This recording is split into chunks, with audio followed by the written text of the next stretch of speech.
What if I told you that charisma isn't a gift you're born with, but a science you can master? That the difference between people who command attention the moment they walk into a room and those who fade into the background isn't luck, genetics, or natural talent, but a set of specific, learnable psychological triggers?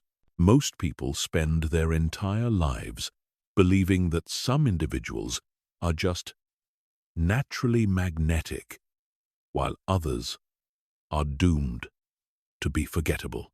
They think charisma is mysterious, that social skills are innate, and that you either have it or you don't. But here's the truth they don't want you to know. Every single person you consider naturally charismatic has mastered a system.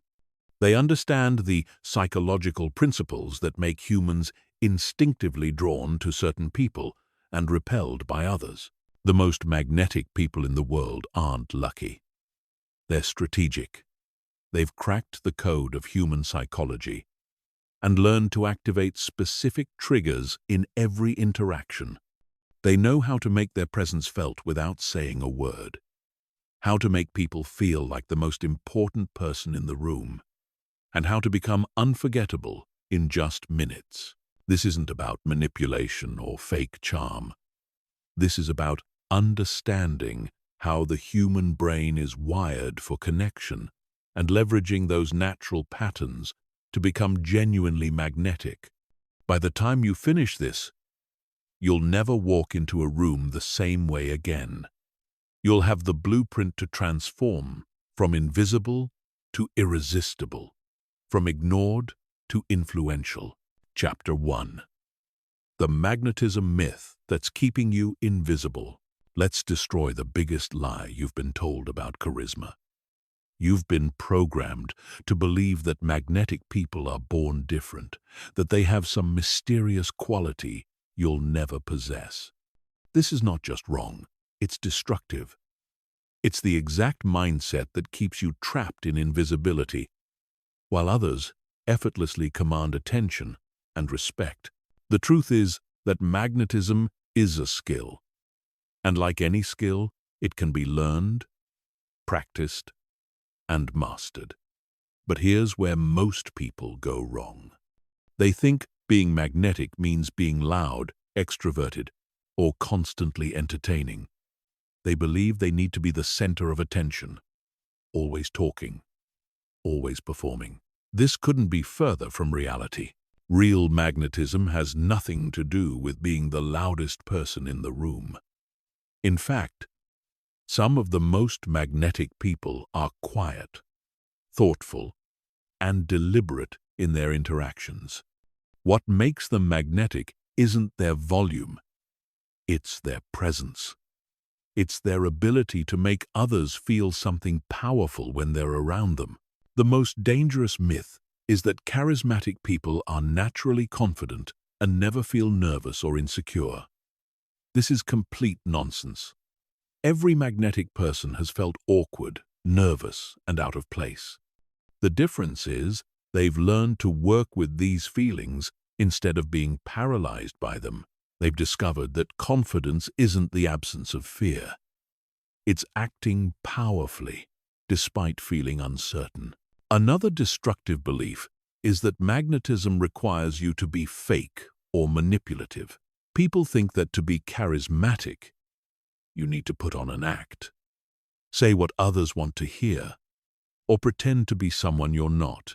This approach not only feels terrible, it's also completely ineffective. Authentic magnetism comes from being genuinely interested in others, not from trying to impress them. The real secret that magnetic people understand is that humans are hardwired for connection. We're social creatures who desperately want to feel understood, valued, and significant. The most magnetic people have learned to tap into these fundamental needs. They don't try to be interesting, they become interested. They don't seek to be impressive, they make others feel impressive. But here's what separates the truly magnetic from everyone else. They understand that every interaction is an opportunity to either add value to someone's life or drain energy from it. Most people are energy drains. They complain, gossip, seek validation, and make conversations about themselves. Magnetic people are energy sources. They listen actively, ask thoughtful questions, and make others feel energized after spending time with them. The psychological principle behind this is simple but powerful. Humans are naturally drawn to people who make them feel good about themselves. When you consistently make others feel valued, heard, and important, they begin to associate those positive feelings with your presence. This is how you become magnetic, not through charm or wit, but through emotional impact. This is why trying to be impressive backfires. When you focus on how smart, funny, or successful you appear, you're making the interaction about you. But when you focus on making the other person feel valued and understood, you create a powerful psychological bond. They don't just remember what you said, they remember how you made them feel. The most magnetic people have also mastered the art of emotional regulation. They understand that your emotional state is contagious. If you're anxious, nervous, or insecure, others will unconsciously pick up on that energy and feel uncomfortable around you. But if you're calm, confident, and genuinely interested in others, that positive energy becomes magnetic. This doesn't mean you need to be artificially positive or hide your authentic emotions. It means learning to manage your internal state so that you're operating from a place of strength rather than neediness. When you're internally secure, others feel safe around you. When you're needy or desperate for approval, others instinctively pull away. Chapter 2. The Psychology of Instant Attraction and Why Most People Repel Others. Your brain makes decisions about people in milliseconds, long before conscious thought kicks in. This isn't opinion. This is neuroscience.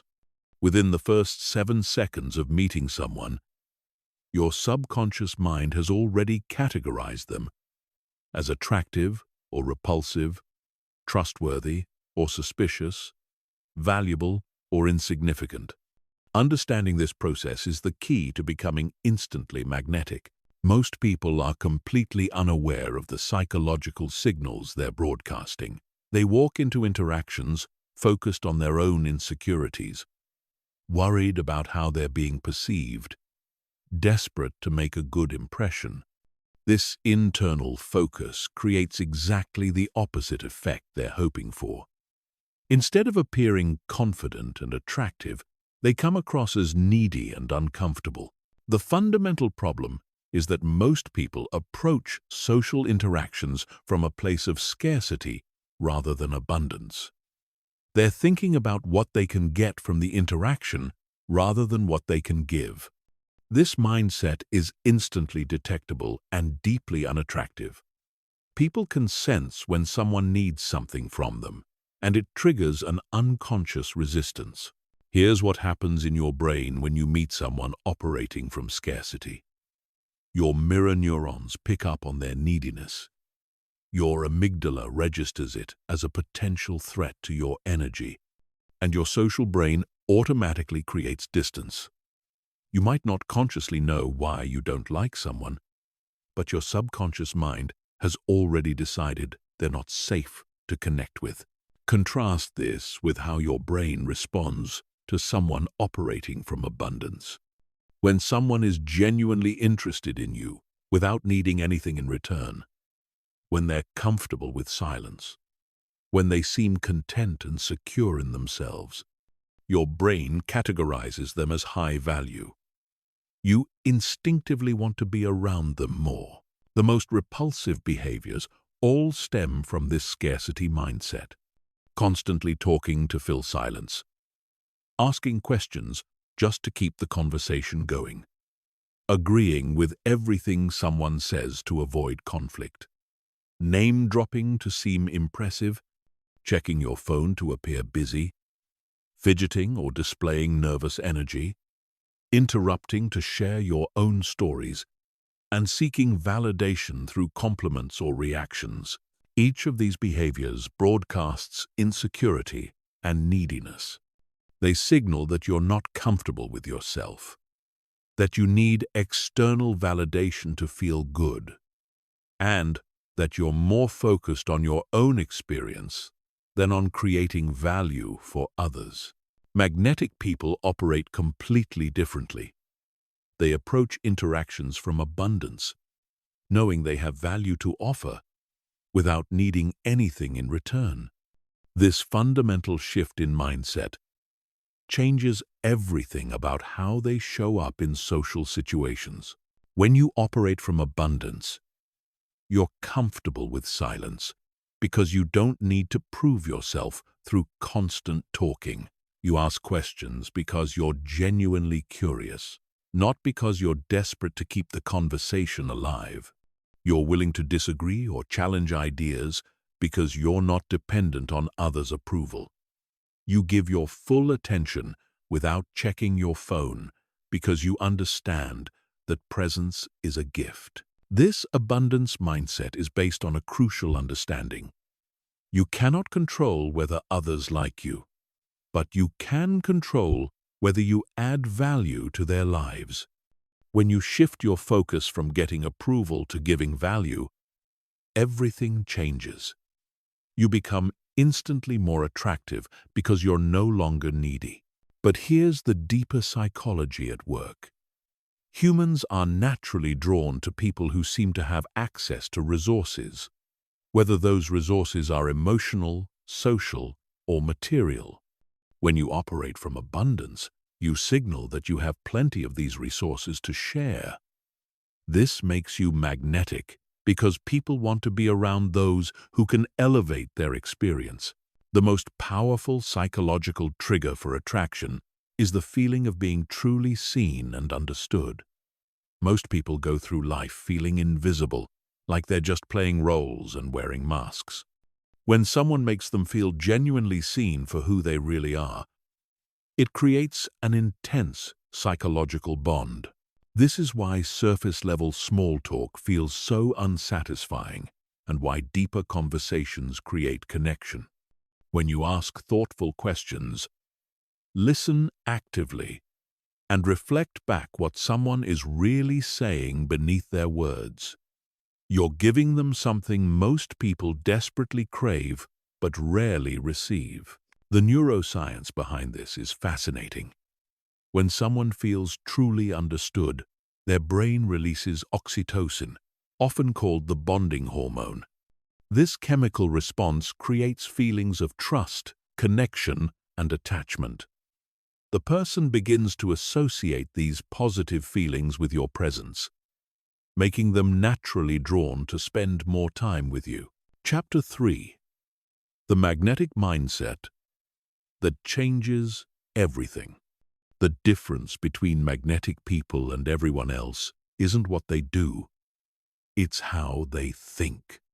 Their entire mental framework is fundamentally different.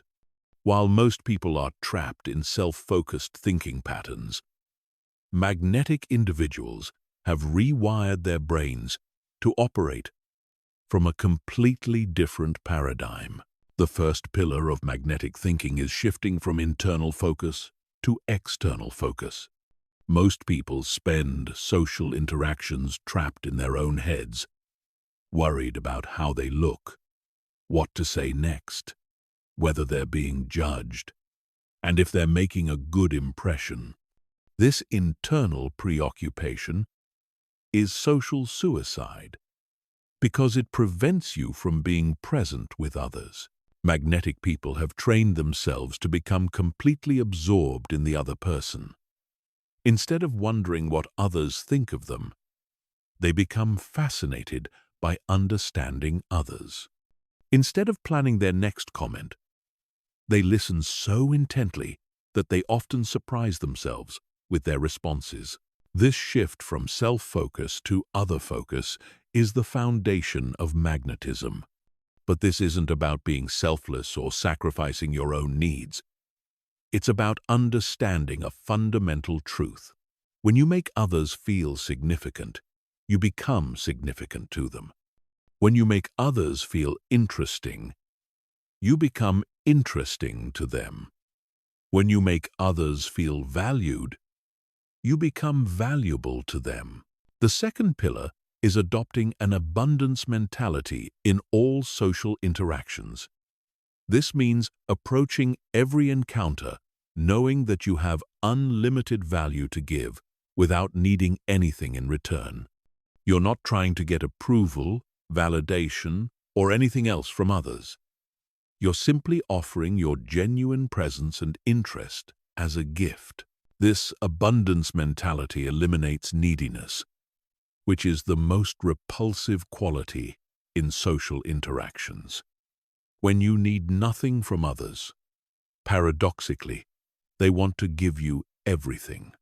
When you're attached to outcomes, people sense your neediness and pull away. When you're unattached, they're drawn to your freedom. The third pillar is developing genuine curiosity about human nature. Magnetic people are fascinated by what makes others tick. They're interested in people's dreams, fears, motivations, and stories. This isn't surface-level curiosity about someone's job or hobbies, but deep interest in their inner world. This genuine curiosity is powerful because it's rare. Most people ask questions to be polite, or to find an opening to talk about themselves. But when someone is genuinely interested in understanding you, it creates an intoxicating feeling. You feel seen, valued, and significant in a way that's almost addictive. The fourth pillar is emotional independence. Magnetic people don't need others to feel good about themselves. Their self-worth isn't dependent on external validation, approval, or reactions. This emotional independence is attractive because it signals strength and security. When you're emotionally independent, you can be authentic without fear because you're not worried about others' reactions. You can disagree without feeling threatened because your self-worth isn't on the line. You can handle rejection without being devastated because your value isn't determined by others' opinions. The fifth pillar is understanding that every interaction is an opportunity to make someone's day better. Magnetic people see themselves as positive forces in others' lives. They understand that most people are carrying stress, insecurities, and burdens, and they see every interaction as a chance to lighten someone's load. This doesn't mean being artificially positive or trying to fix everyone's problems. It means bringing positive energy, genuine interest, and authentic presence to every encounter. It means being the person others feel better after talking to. The sixth pillar is developing what psychologists call secure attachment.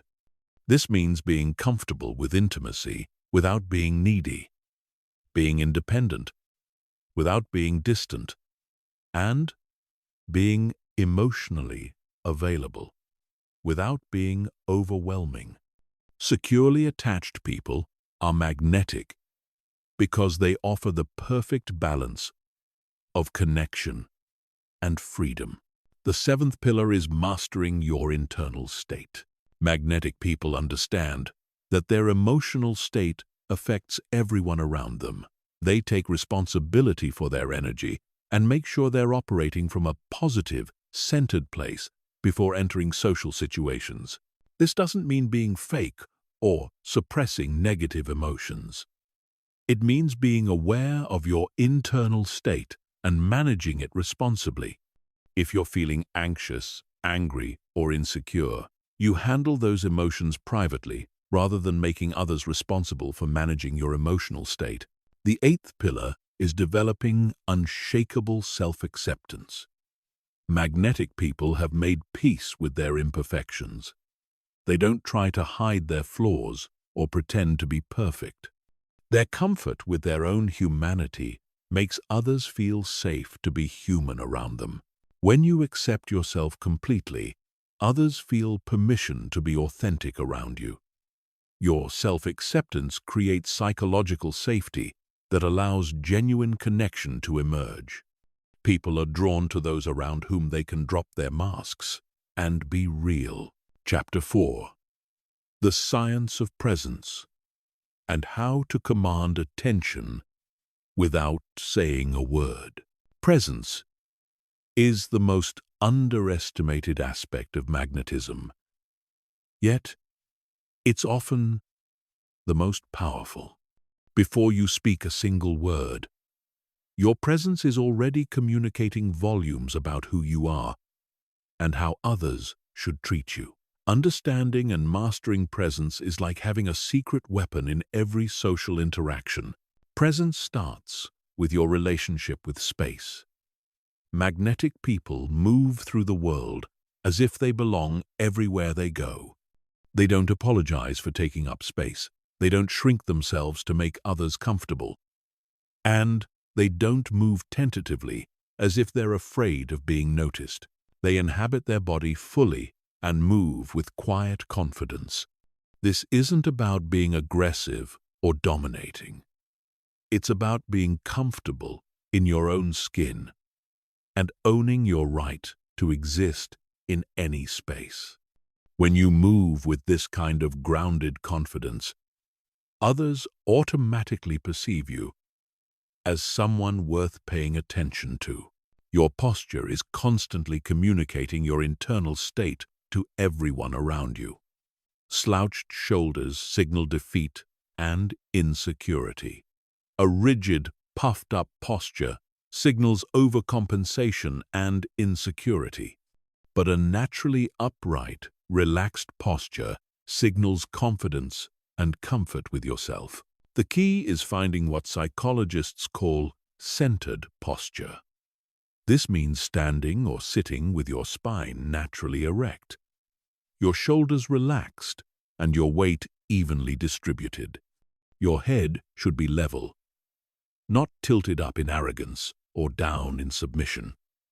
This posture naturally commands respect without appearing aggressive.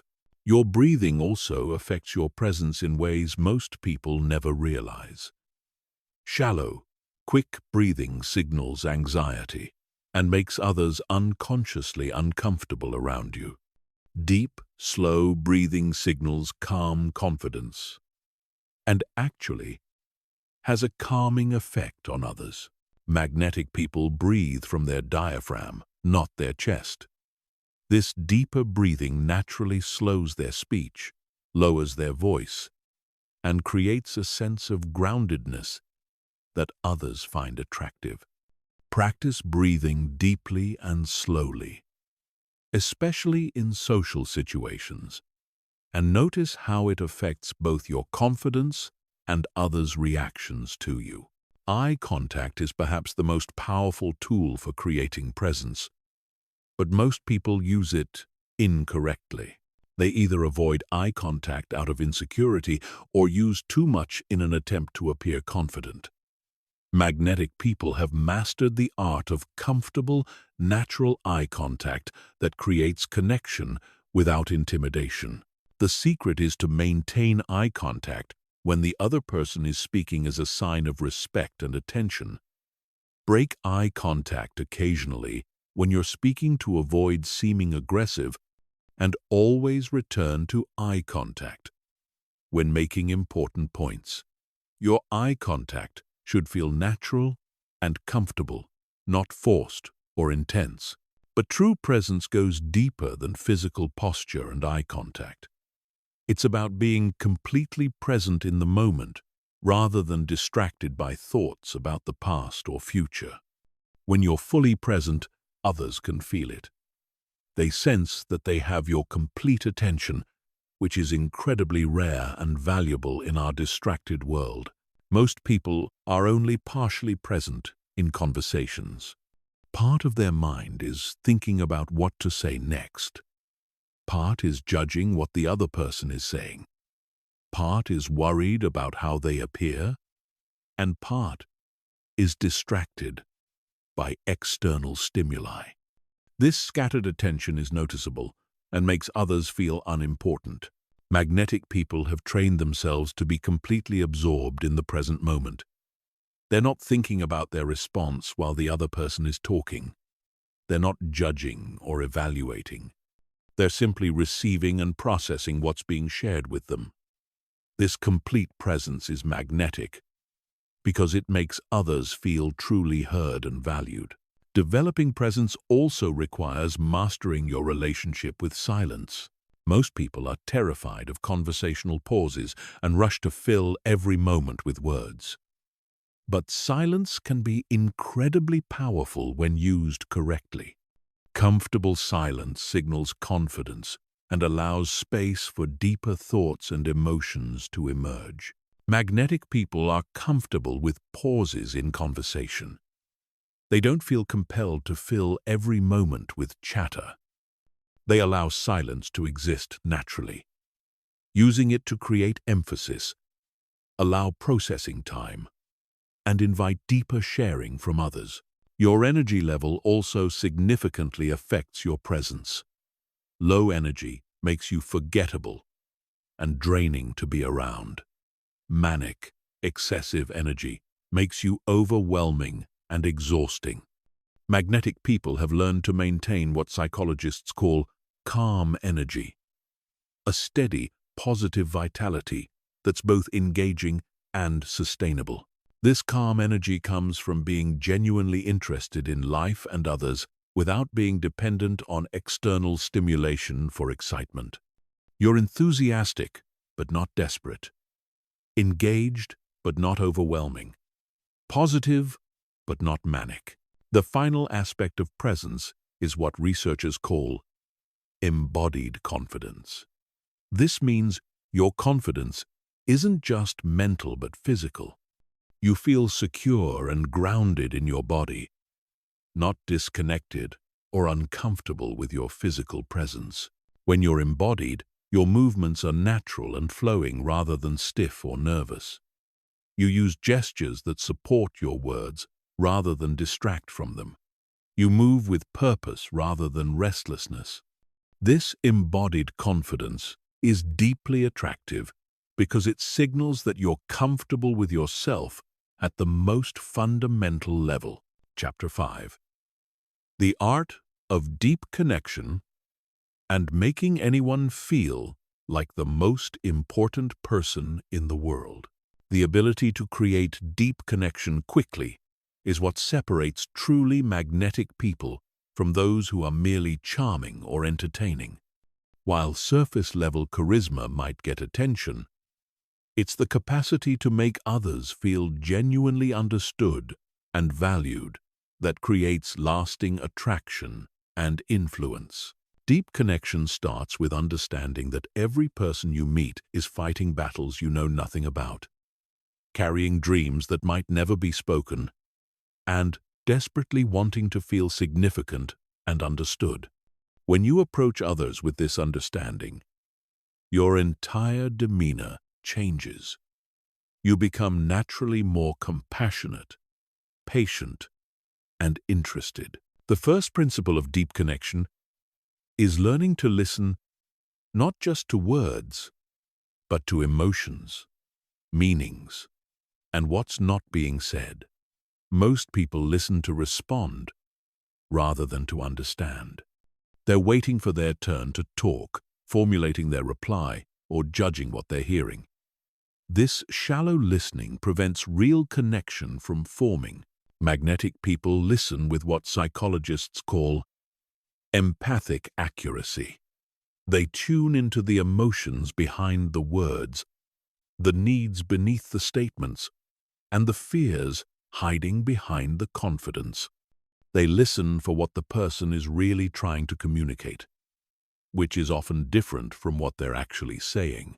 This deeper listening requires you to quiet your internal dialogue and become completely absorbed in understanding the other person's experience. You're not listening to find openings to share your own stories or to evaluate whether you agree. You're listening to genuinely comprehend their perspective, feelings, and experiences. When someone feels truly heard at this level, something magical happens in their brain. Their nervous system calms down, their defenses lower, and they begin to feel safe with you. This neurological shift is the foundation of deep connection and explains why some people can create powerful bonds in just minutes. The second principle is learning to ask questions that invite deeper sharing. Most questions are surface level and predictable. What do you do for work? Where are you from? How's your day going? These questions might start conversations, but they don't create connection because they don't invite vulnerability or meaningful sharing. Magnetic people ask questions that gently invite others to share more of themselves.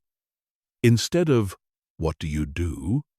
they might ask, "What's the most exciting project you're working on?" Instead of, "How was your weekend?" they might ask, "What's the best part of your week been so far?" These subtle shifts invite more personal and meaningful responses, but the real art is in follow-up questions. When someone shares something meaningful, most people either change the subject or immediately share their own related experience. Magnetic people dig deeper with thoughtful follow-ups that show they're genuinely interested in understanding more. If someone mentions they're working on an exciting project, a surface-level response might be, "That's cool," before changing topics. A deeper response might be, "What makes that project so exciting for you?" Or, "What drew you to that kind of work?" These follow-ups show genuine interest and invite more meaningful sharing. The third principle is learning to reflect back what you hear in a way that makes the other person feel understood. This doesn't mean simply repeating their words, but identifying and acknowledging the emotions, values, and meanings beneath their statements. If someone tells you about a challenging situation at work, a surface-level response might be offering advice or sharing a similar experience. A deeper response would be reflecting back the emotion, "That sounds really frustrating," or "I can hear how much that project means to you." This emotional reflection creates connection because it shows you understand not just the facts but the feelings. The fourth principle is sharing yourself authentically when appropriate. Deep connection isn't one-sided. While you want to focus primarily on understanding others, genuine connection requires mutual vulnerability. The key is sharing in ways that deepen the connection rather than shifting focus to yourself. When someone shares something meaningful, you might share a brief, relevant experience that shows you understand their situation. But the sharing should be concise and should lead back to them, not turn the conversation into being about you. The goal is to show that you understand through your own experience, not to compete for attention. The fifth principle is creating emotional safety through non-judgment and acceptance. People can sense when they're being evaluated, criticized, or judged, even if you never say anything negative. This judgmental energy prevents deep connection because people don't feel safe to be vulnerable. Magnetic people create safety by approaching others with genuine curiosity rather than judgment. They're interested in understanding different perspectives rather than proving their own viewpoints. They make others feel accepted for who they are rather than who they think they should be. This doesn't mean agreeing with everything or having no opinions. It means separating understanding from agreement. You can completely understand someone's perspective while having a different view. When people feel understood rather than judged, they naturally want to spend more time with you. The final principle is recognizing and appreciating others' unique qualities and contributions. Everyone has something special about them, but most people go through life feeling ordinary and unnoticed. When you genuinely recognize and appreciate what makes someone unique, you give them a gift that most people rarely receive. This isn't about fake compliments or manipulative flattery. It's about genuinely noticing and acknowledging the qualities, perspectives, or experiences that make each person special. When you help someone feel special and appreciated, they associate those positive feelings with your presence, making you magnetic to them. Chapter 6. The conversation control system that makes you unforgettable. Most people think great conversations happen by accident. But magnetic individuals understand that memorable interactions follow specific patterns. They've mastered the art of conversation control, not through manipulation or domination, but through skillful guidance that makes others feel heard, valued, and energized. The foundation of conversation control is understanding that every interaction has an underlying emotional current. Surface-level conversations stay trapped in facts, opinions, and logical exchanges. Magnetic conversations tap into emotions, values, dreams, and deeper truths. The person who can guide conversations toward these deeper levels becomes unforgettable. The first technique is what psychologists call emotional labeling. Instead of staying on the surface of what someone says, you identify and acknowledge the emotion behind their words. If someone mentions they're starting a new job, instead of asking logical follow-ups about salary or responsibilities, you might say, "That sounds exciting," and maybe a little nerve-wracking too. This emotional acknowledgement immediately deepens the conversation. When you label emotions accurately, people feel seen and understood at a level most never experience. Their brain releases neurochemicals associated with bonding and trust. They begin to associate these positive feelings with your presence, making future interactions something they crave rather than just tolerate. The second technique is strategic vulnerability. Most people either share too much, too quickly, making others uncomfortable, or they never open up, preventing real connection. Magnetic people have mastered the art of graduated disclosure, sharing personal insights that invite deeper sharing from others without overwhelming them. Strategic vulnerability means sharing something meaningful but not traumatic, personal but not too intimate, and relatable but not attention-seeking. You might share a fear you overcame, a lesson you learned from failure, or a value that guides your decisions. This disclosure signals that deeper conversation is safe and welcome. The third technique is what researchers call assumption challenging. Most conversations stay predictable because people ask expected questions and accept surface-level answers. Magnetic people gently challenge assumptions and invite others to think more deeply about their own experiences and beliefs. If someone says they hate their job, instead of immediately offering sympathy or advice, you might ask, "What would need to change for you to actually look forward to work?"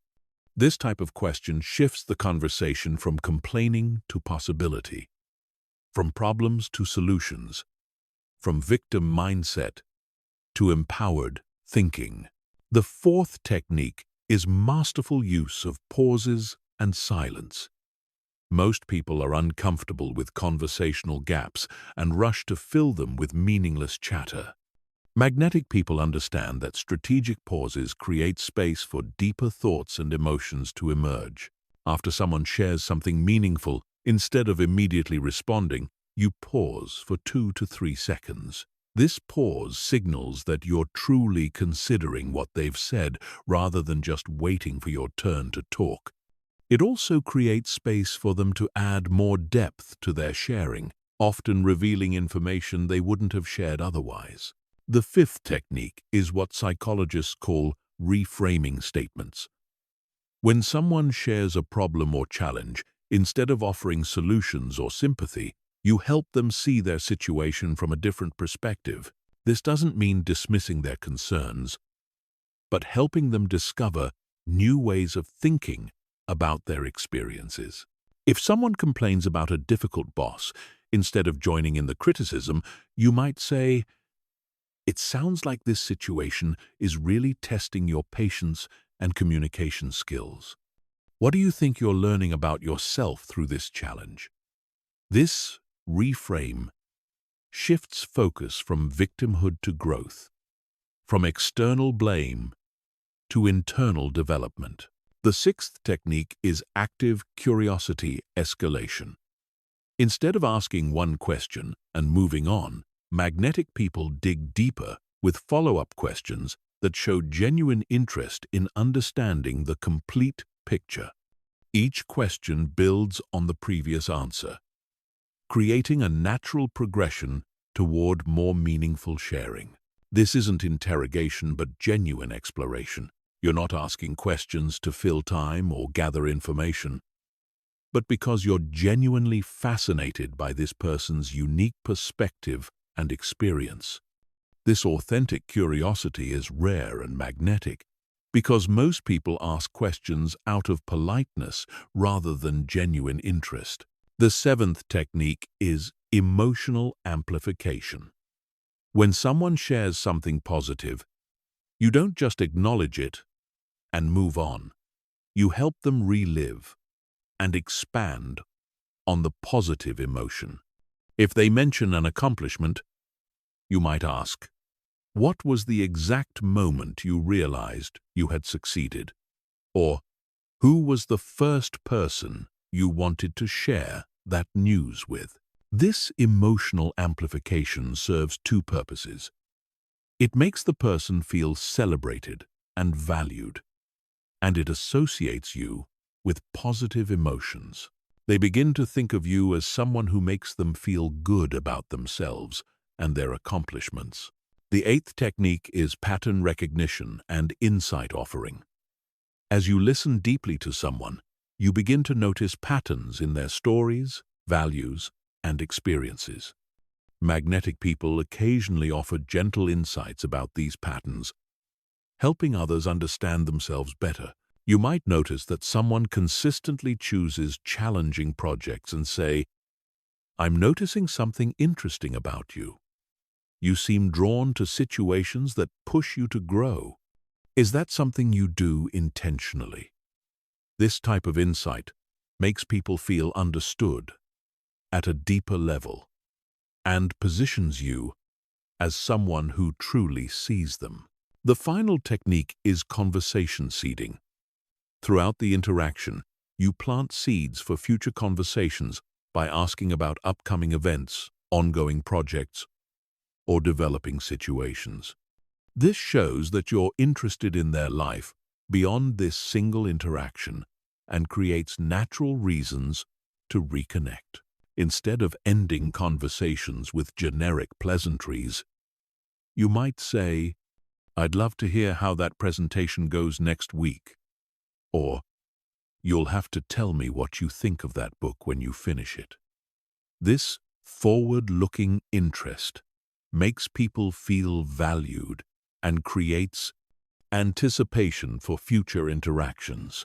Chapter 7. The invisible influence system that makes people want to please you. True influence has nothing to do with force, manipulation, or aggressive persuasion. The most magnetic people understand that real influence comes from making others genuinely want to help you, support you, and be around you. This invisible influence system operates below conscious awareness, but creates powerful results. The foundation of invisible influence is understanding human psychology at its deepest level. People are motivated by their own interests, not yours. They make decisions based on emotions and then justify them with logic. They want to feel important, valued, and significant. When you align your requests with these fundamental drives, influence becomes effortless. The first principle is creating what psychologists call psychological ownership. When people feel like they've contributed to an idea or solution, they become emotionally invested in its success. Instead of presenting fully formed requests, magnetic people invite others to help shape and improve their ideas. Rather than saying, "I need you to help me with this project," you might say, "I'm working on this challenge, and I value your perspective. What do you think would be the best approach?" This subtle shift makes the other person feel like a valued advisor rather than just someone being asked for a favor. The second principle is reciprocity activation. Humans have a deep psychological need to return favors and maintain social balance. But most people use reciprocity crudely by doing something and immediately asking for something in return. Magnetic people use reciprocity strategically by providing value first without any immediate requests. You might offer helpful information, make a valuable introduction, provide emotional support, or simply give genuine appreciation. You do this without keeping score or making the recipient feel indebted. Later, when you do need something, people are naturally inclined to help because they remember how you've added value to their lives. The third principle is social proof leveraging. People are more likely to comply with requests when they believe others like them have done the same thing. Instead of making isolated requests, magnetic people position their asks within the context of what similar others have done. Rather than saying, "Could you introduce me to Sarah?" you might say, "I've been hoping to connect with Sarah about her work in sustainability. I know you've introduced other people in your network to each other when there's a good mutual fit." This approach makes the request feel normal and socially acceptable rather than unusual or burdensome. The fourth principle is consistency commitment. People have a strong psychological drive to remain consistent with their previous commitments and stated values. Magnetic people gain influence by helping others see how their requests align with commitments or values the person has already expressed. If someone has mentioned they value innovation, you might frame a request by saying, "Given your passion for innovative approaches, I thought you'd be interested in this opportunity to try something completely new." This makes saying yes feel consistent with their identity rather than like a favor to you. The fifth principle is authority positioning. People naturally defer to those they perceive as experts or authorities in relevant areas. But magnetic people don't claim authority directly, which would seem arrogant. Instead, they demonstrate expertise through subtle storytelling and helpful insights. You might share a brief story about a similar situation you've handled, offer a useful insight about the industry you work in, or mention a lesson you learned from a relevant experience. This positions you as knowledgeable without appearing boastful, making others more likely to value your opinions and requests. The sixth principle is scarcity and uniqueness. People value things more when they perceive them as rare or limited. But crude scarcity tactics feel manipulative. Magnetic people create authentic scarcity by offering genuine value that is naturally limited. Instead of saying, "This opportunity won't last long," you might say, "I'm only able to take on 2 more projects this quarter because I want to give each one the attention it deserves." This creates scarcity based on your standards and capacity, rather than artificial time pressure. The 7th principle is emotional state management. Your emotional state during requests significantly affects how others respond. If you're needy, desperate, or anxious, others unconsciously resist. If you're calm, confident, and genuinely interested in mutual benefit, others are naturally more receptive. Before making any request, magnetic people ensure they're in the right emotional state. They're comfortable with the possibility of rejection, genuinely interested in creating value for the other person, and confident that their request is reasonable and beneficial. This inner state comes through in their tone, body language, and energy.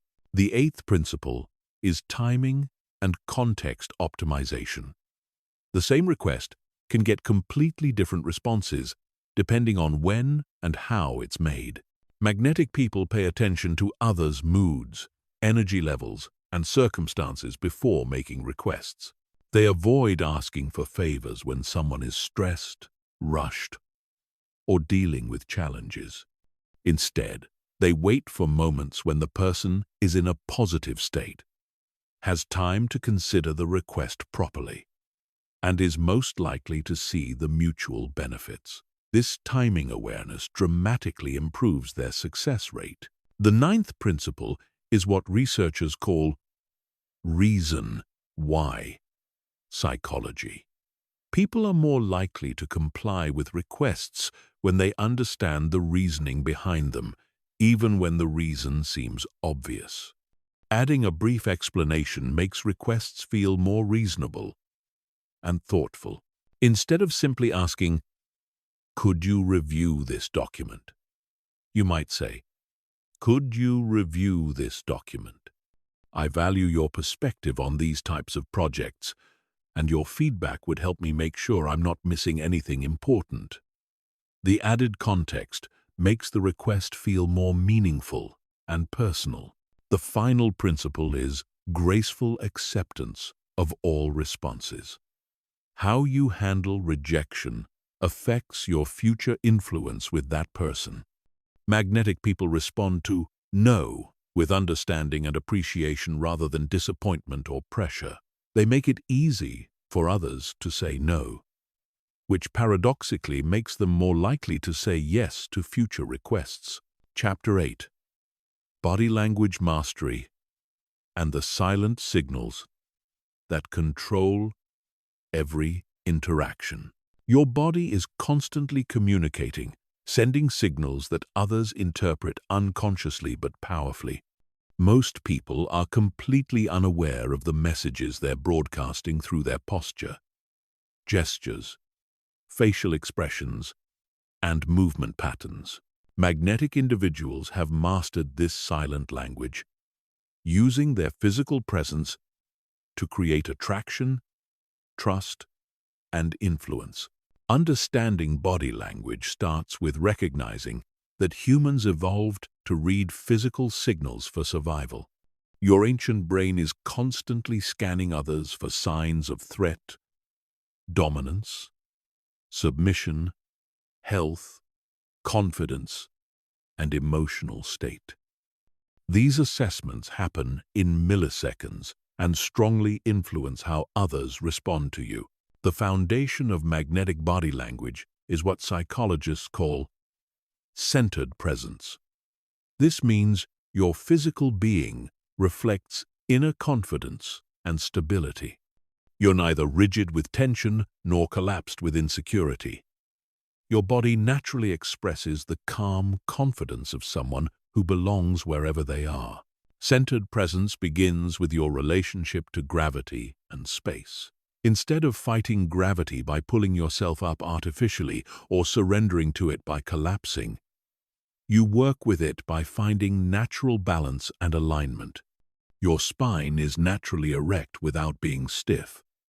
Your shoulders are relaxed without being slouched. And your head is level without being raised or lowered. Your breathing directly affects your physical presence and the energy others perceive from you.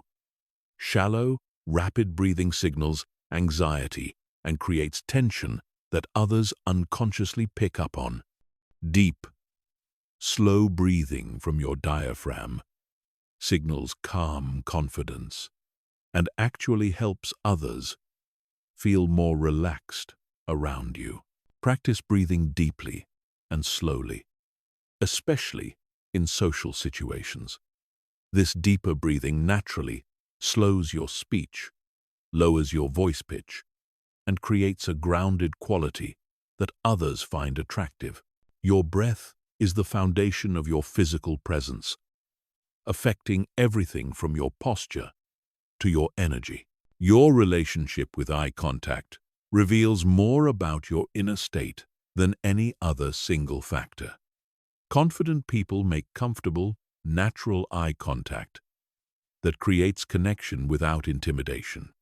Insecure people either avoid eye contact entirely or use too much in an attempt to appear confident. The key to magnetic eye contact is making it feel natural and comfortable rather than forced or intense. Maintain eye contact when others are speaking to show respect and attention. Break eye contact occasionally when you're speaking to avoid seeming aggressive. Always return to eye contact when making important points or asking questions. But true eye contact mastery goes deeper than just looking at someone's eyes. It's about being present and genuinely interested in the person you're talking with. When your eye contact comes from authentic interest rather than social obligation, it becomes magnetic because others can feel the difference. Your hand movements and gestures either support your words or distract from them. Nervous, excessive gestures signal anxiety and insecurity. Rigid, suppressed movement signals over-control and tension. Natural, purposeful gestures that support your communication signal confidence and authenticity. The most magnetic people use gestures that flow naturally from their words and emotions. They don't think about their hand movements because they're focused on communicating effectively. Their gestures emerge organically from their engagement with the conversation and the people they're talking with. Your posture tells a complete story about your confidence, energy, and attitude. Collapsed posture signals defeat and low energy. Artificially rigid posture signals overcompensation and insecurity. Natural, upright posture signals confidence and vitality without appearing aggressive or dominating. The secret is finding what feels naturally strong and comfortable for your body. Stand or sit with your spine naturally erect, your shoulders relaxed, and your weight evenly balanced. Your chest should be naturally open without being puffed out, and your head should be level and balanced on your spine. Your facial expressions are constantly communicating your internal state and attitude toward others. Tense, controlled expressions signal anxiety and emotional suppression. Artificially animated expressions signal insecurity and people-pleasing. Natural, responsive expressions signal emotional authenticity and presence. The most magnetic people have naturally expressive faces that respond authentically to what they're experiencing in each moment. They're not controlling their expressions to create an impression, but allowing their genuine responses to show appropriately. This authenticity is attractive because it signals emotional health and presence. Your movement patterns reveal your relationship with your own body and your environment.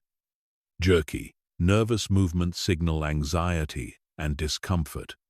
Overly controlled, Rigid movement signals tension and over-control.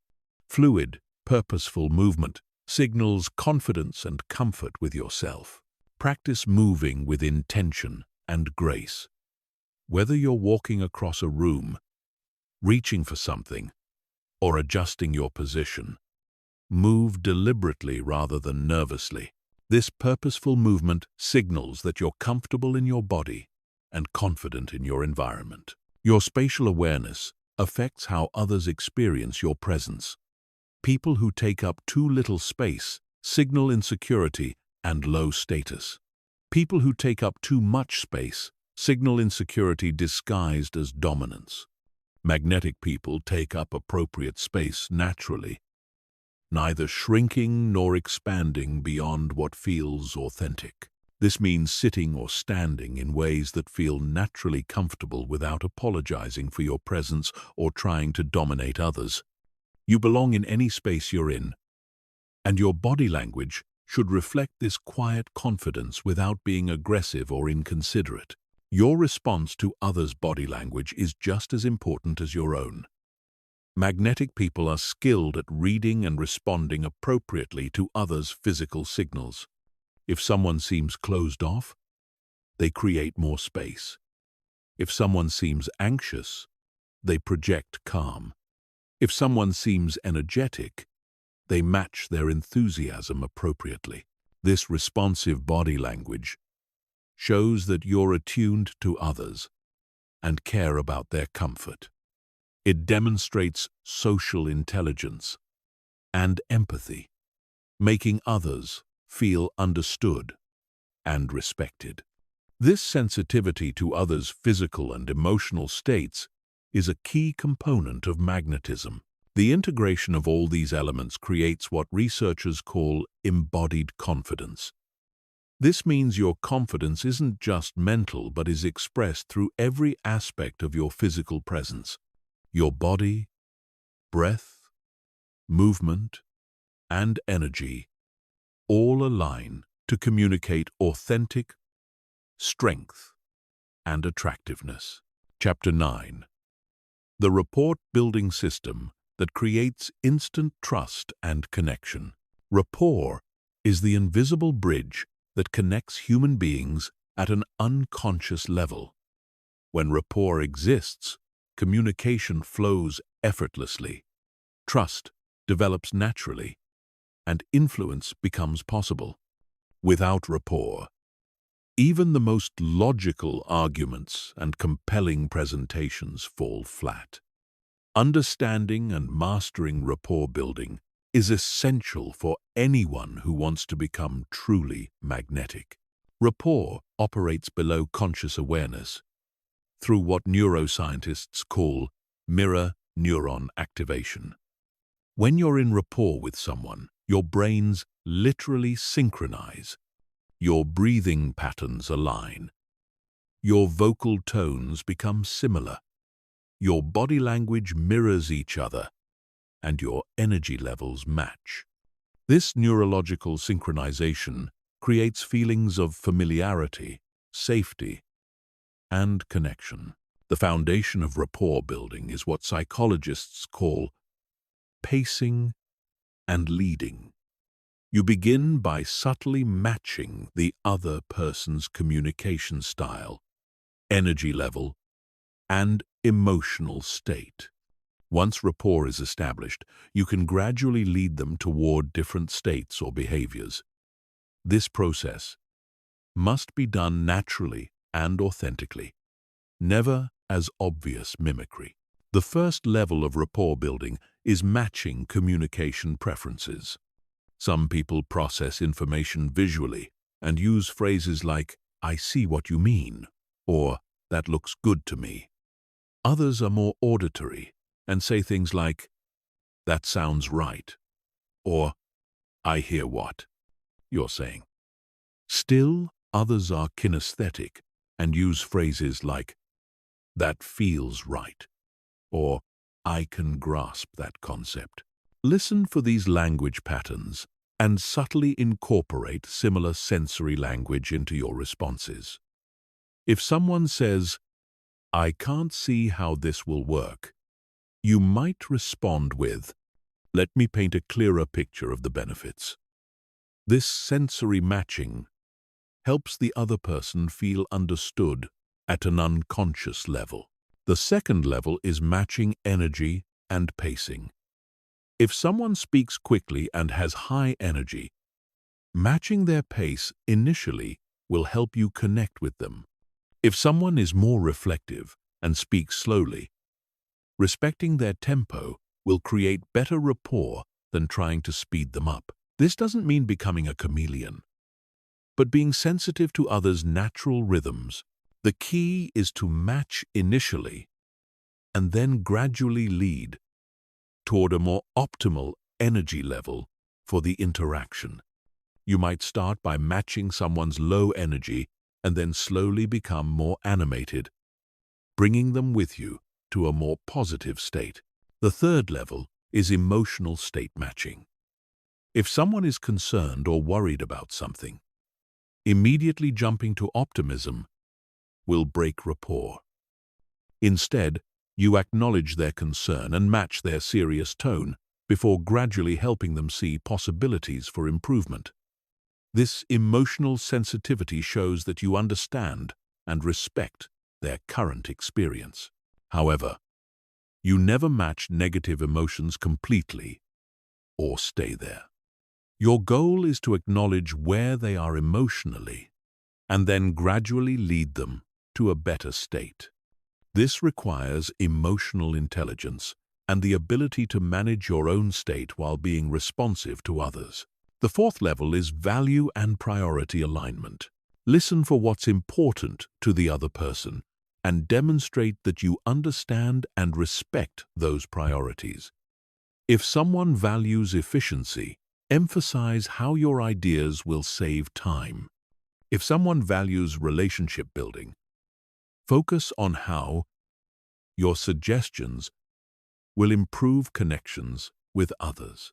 This doesn't mean changing your core values, but finding genuine points of connection between what matters to them and what you're discussing. People feel rapport with those who understand and appreciate what's important to them. The fifth level is belief and worldview acknowledgement. While you don't need to agree with everything someone believes, acknowledging their perspective creates rapport.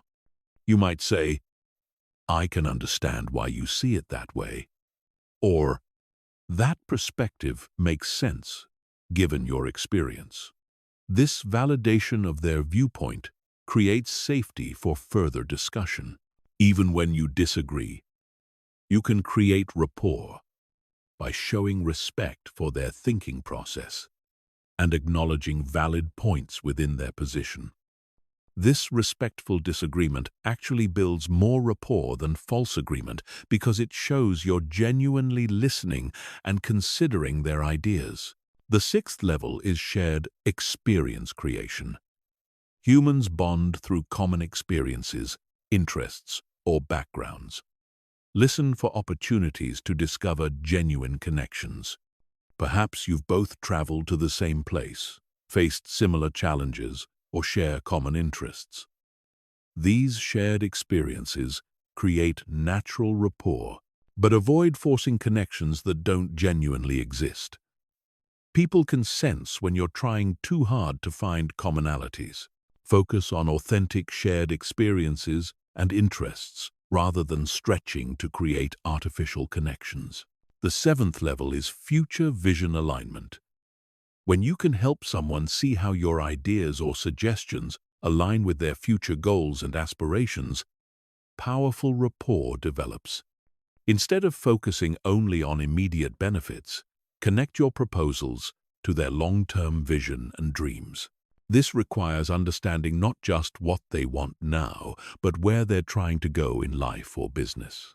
When you show genuine interest in their future success and demonstrate how you can help them achieve it, rapport moves beyond surface connection to deeper alliance. The eighth level is trust building through consistency. Rapport isn't just about initial connection, but maintaining trust over time. This means being reliable, honest, and consistent in your communications and actions. Every interaction either builds or undermines the rapport you've established. Follow through on commitments, communicate clearly and honestly, and be consistent in how you show up in the relationship. Trust develops slowly, but can be destroyed quickly. So protecting and nurturing the rapport you've built is essential for long-term influence and connection. The final level is what psychologists call unconscious competence in rapport building. This means rapport creation becomes so natural that you do it automatically without thinking about techniques or strategies. Your genuine interest in others and desire to create positive interactions naturally leads to rapport-building behaviors. At this level, rapport building isn't something you do but something you are.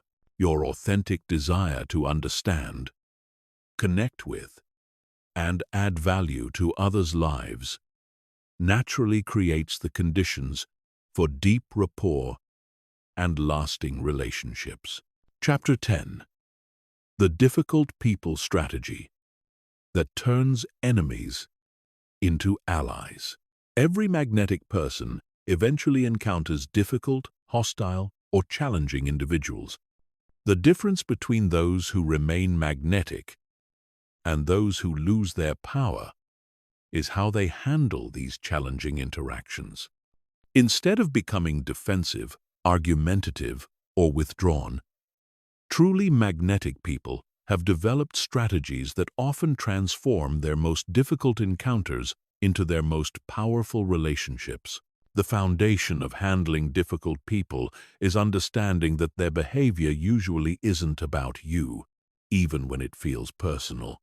Difficult behavior typically stems from fear, insecurity, past hurt, unmet needs, or feeling misunderstood. When you can see beyond the surface behavior to the underlying human needs, you can respond in ways that often completely transform the interaction. The first strategy is what psychologists call emotional aikido. Instead of meeting aggression with counter-aggression or defensiveness, you redirect the energy by acknowledging the emotion behind the difficult behavior. If someone is angry, you don't defend against their anger, but acknowledge their frustration and try to understand its source. You might say something like, "I can see this situation is really frustrating for you. Help me understand what's most concerning about it." This approach often disarms difficult people because they expect resistance and argument. When you respond with understanding instead of defense, it creates space for the real issue to emerge. The second strategy is refusing to take difficult behavior personally. This requires emotional maturity and self-awareness, but it's essential for maintaining your magnetism in challenging situations. When someone is rude, critical, or hostile, your natural reaction might be to defend yourself or counterattack. Magnetic people resist this impulse. Instead, they maintain curiosity about what's driving the difficult behavior. They ask themselves, what need isn't being met for this person? Or what fear might be causing this reaction? This curiosity protects your emotional state and often leads to insights that help resolve the situation. The third strategy is finding the grain of truth in criticism or complaints. Even when someone is being unfair or overly aggressive, there's often a kernel of legitimate concern within their difficult behavior. Magnetic people look for this grain of truth and acknowledge it, which often diffuses the person's defensiveness. If someone angrily complains that you're always late, instead of defending your punctuality record, you might say, "You're right that being on time shows respect for others' schedules. I can understand why that would be frustrating." This acknowledgement often leads to more productive conversation about the real issues. The fourth strategy is setting clear boundaries with compassion. Being magnetic doesn't mean accepting abuse or allowing others to treat you poorly. It means setting boundaries in ways that maintain respect for both yourself and the other person. You can be firm about what behavior you will and won't accept while still treating the person with dignity. You might say, "I want to understand your concerns, but I need you to speak to me respectfully. Can we restart this conversation with that agreement?" This approach sets a clear boundary while keeping the focus on solving problems rather than winning arguments. The fifth strategy is using what negotiators call the power of acknowledgement. Difficult people often become more reasonable when they feel heard and understood. Before addressing any problems or offering solutions, make sure the person knows you've truly listened to their perspective. Repeat back their concerns in your own words. Acknowledge the emotions they're experiencing, and validate any legitimate points they've made. Only after they feel fully heard should you begin addressing solutions or sharing your own perspective. The sixth strategy is reframing conflicts as problem-solving opportunities. Instead of seeing difficult interactions as battles to be won, magnetic people frame them as puzzles to be solved together. This shift from adversarial to collaborative thinking often transforms the entire dynamic of the interaction. You might say, "It seems like we both want this project to succeed, but we have different ideas about the best approach. How can we find a solution that addresses both of our concerns?" This collaborative framing invites cooperation instead of competition. The seventh strategy is what psychologists call strategic vulnerability. Sometimes sharing appropriate personal information can humanize you to difficult people and create unexpected connection. This doesn't mean oversharing or making yourself vulnerable to attack, but finding ways to show your humanity. You might share a brief story about a time you made a similar mistake. Acknowledge a limitation you have, or express genuine appreciation for something the person does well. This vulnerability often disarms hostility because it's unexpected and shows you're not trying to be perfect or superior. The eighth strategy is patience and persistence. Transforming difficult relationships rarely happens in a single interaction. It requires consistently responding with maturity, understanding, and respect, even when the other person hasn't changed their behavior yet. This patience often eventually breaks through the other person's defenses. Many difficult people are testing whether you're genuine in your respectful approach or just putting on an act. When you consistently respond with understanding and professionalism, even difficult people often begin to trust and respect you. The ninth strategy is knowing when to disengage. While magnetic people are skilled at handling difficult situations, they also recognize when continued interaction isn't productive or healthy. Sometimes the most magnetic thing you can do is politely but firmly remove yourself from a toxic situation. This disengagement should be done with grace and respect, leaving the door open for future positive interaction if the person chooses to change their approach.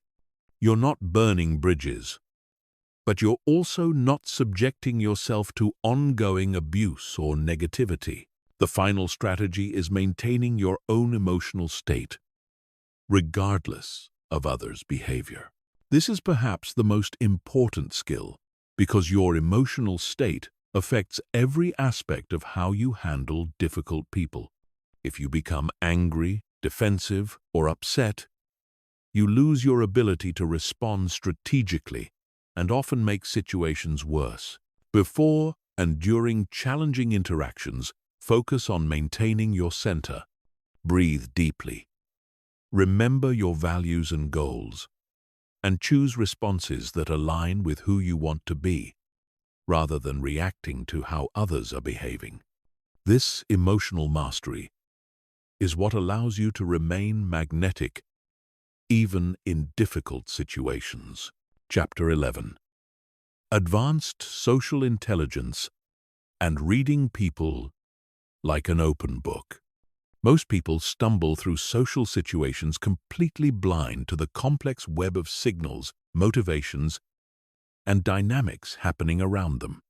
They miss crucial information that would help them navigate relationships more effectively, influence outcomes more successfully, and avoid social landmines that damage their reputation and relationships. Magnetic people operate with a completely different level of social awareness. They've developed what psychologists call advanced social intelligence.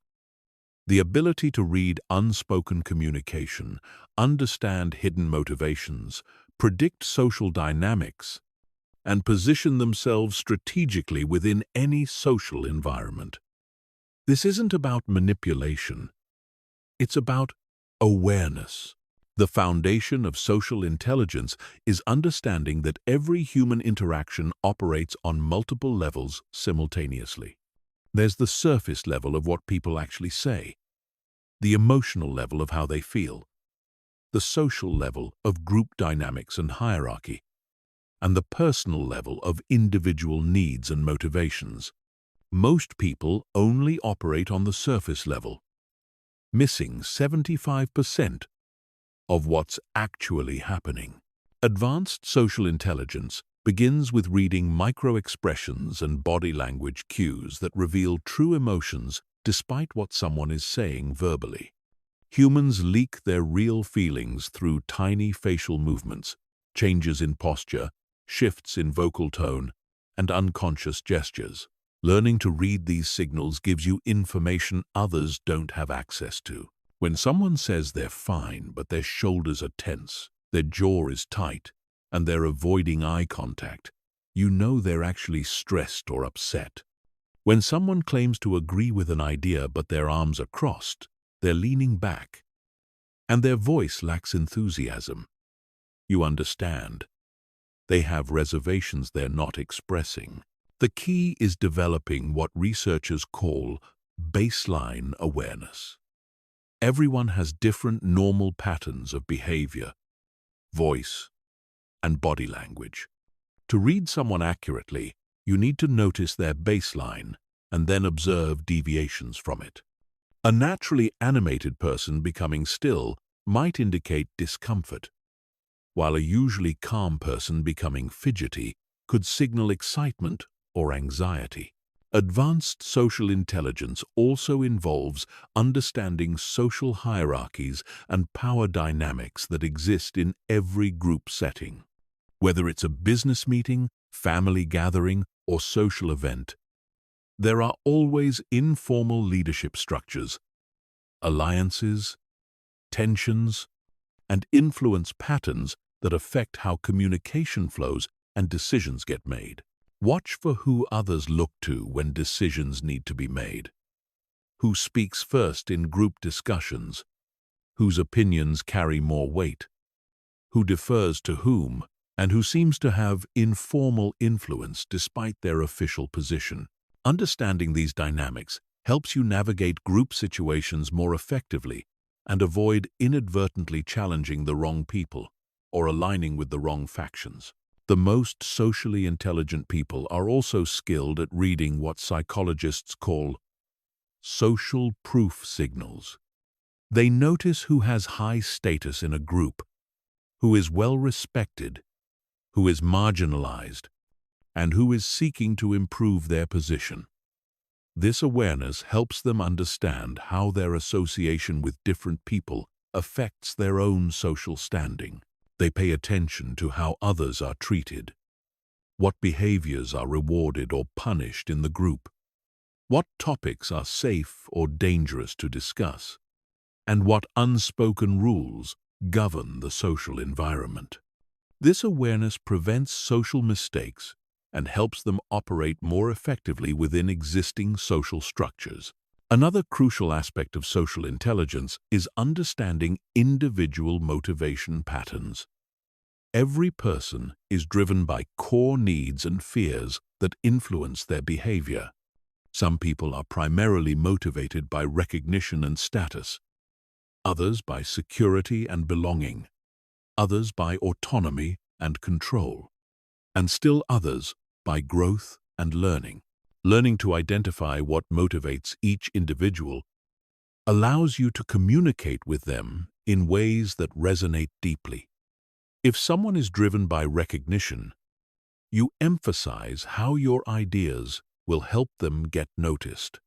If someone values security, you focus on how your suggestions reduce risk.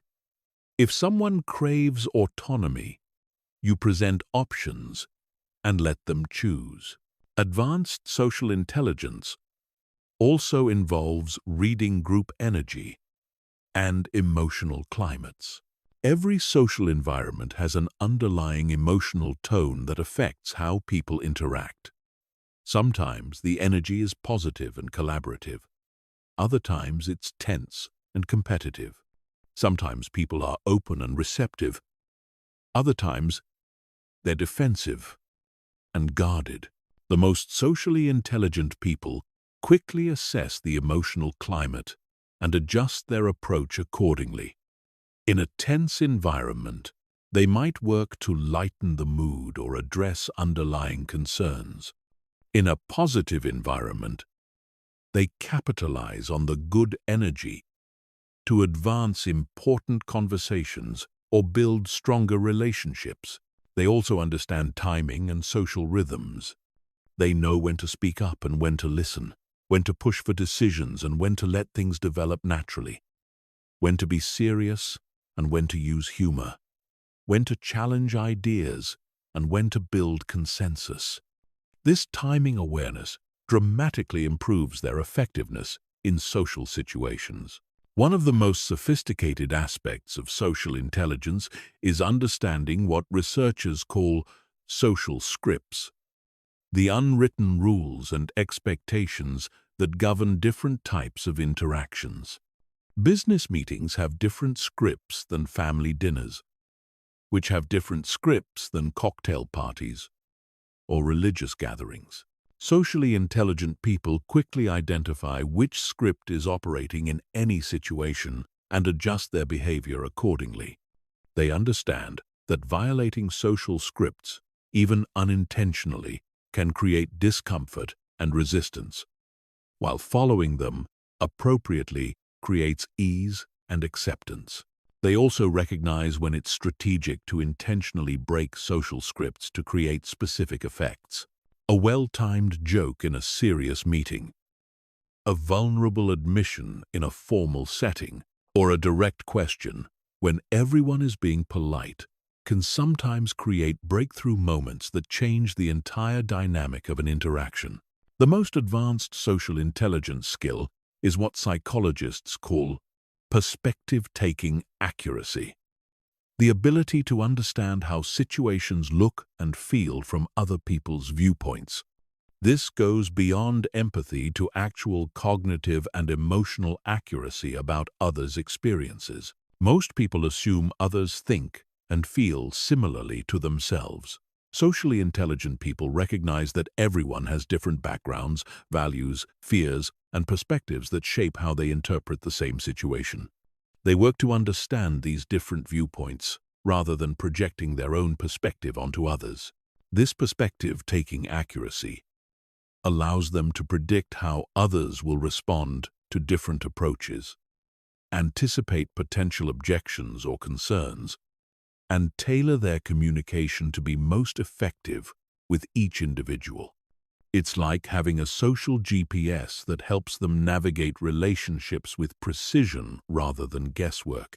The final aspect of advanced social intelligence is developing what researchers call social calibration, the ability to continuously adjust your approach based on real-time feedback from others. This means paying attention to how others are responding to you and making micro adjustments to improve the interaction. If you notice someone becoming defensive, you might soften your tone or ask questions to understand their concerns. If someone seems bored, you might change topics or invite them to share their thoughts.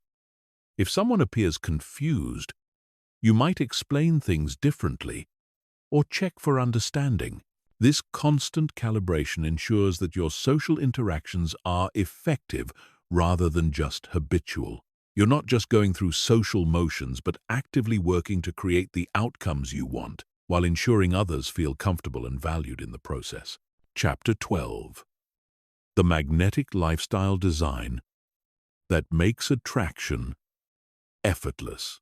Becoming magnetic isn't just about what you do in social situations, it's about who you become as a person.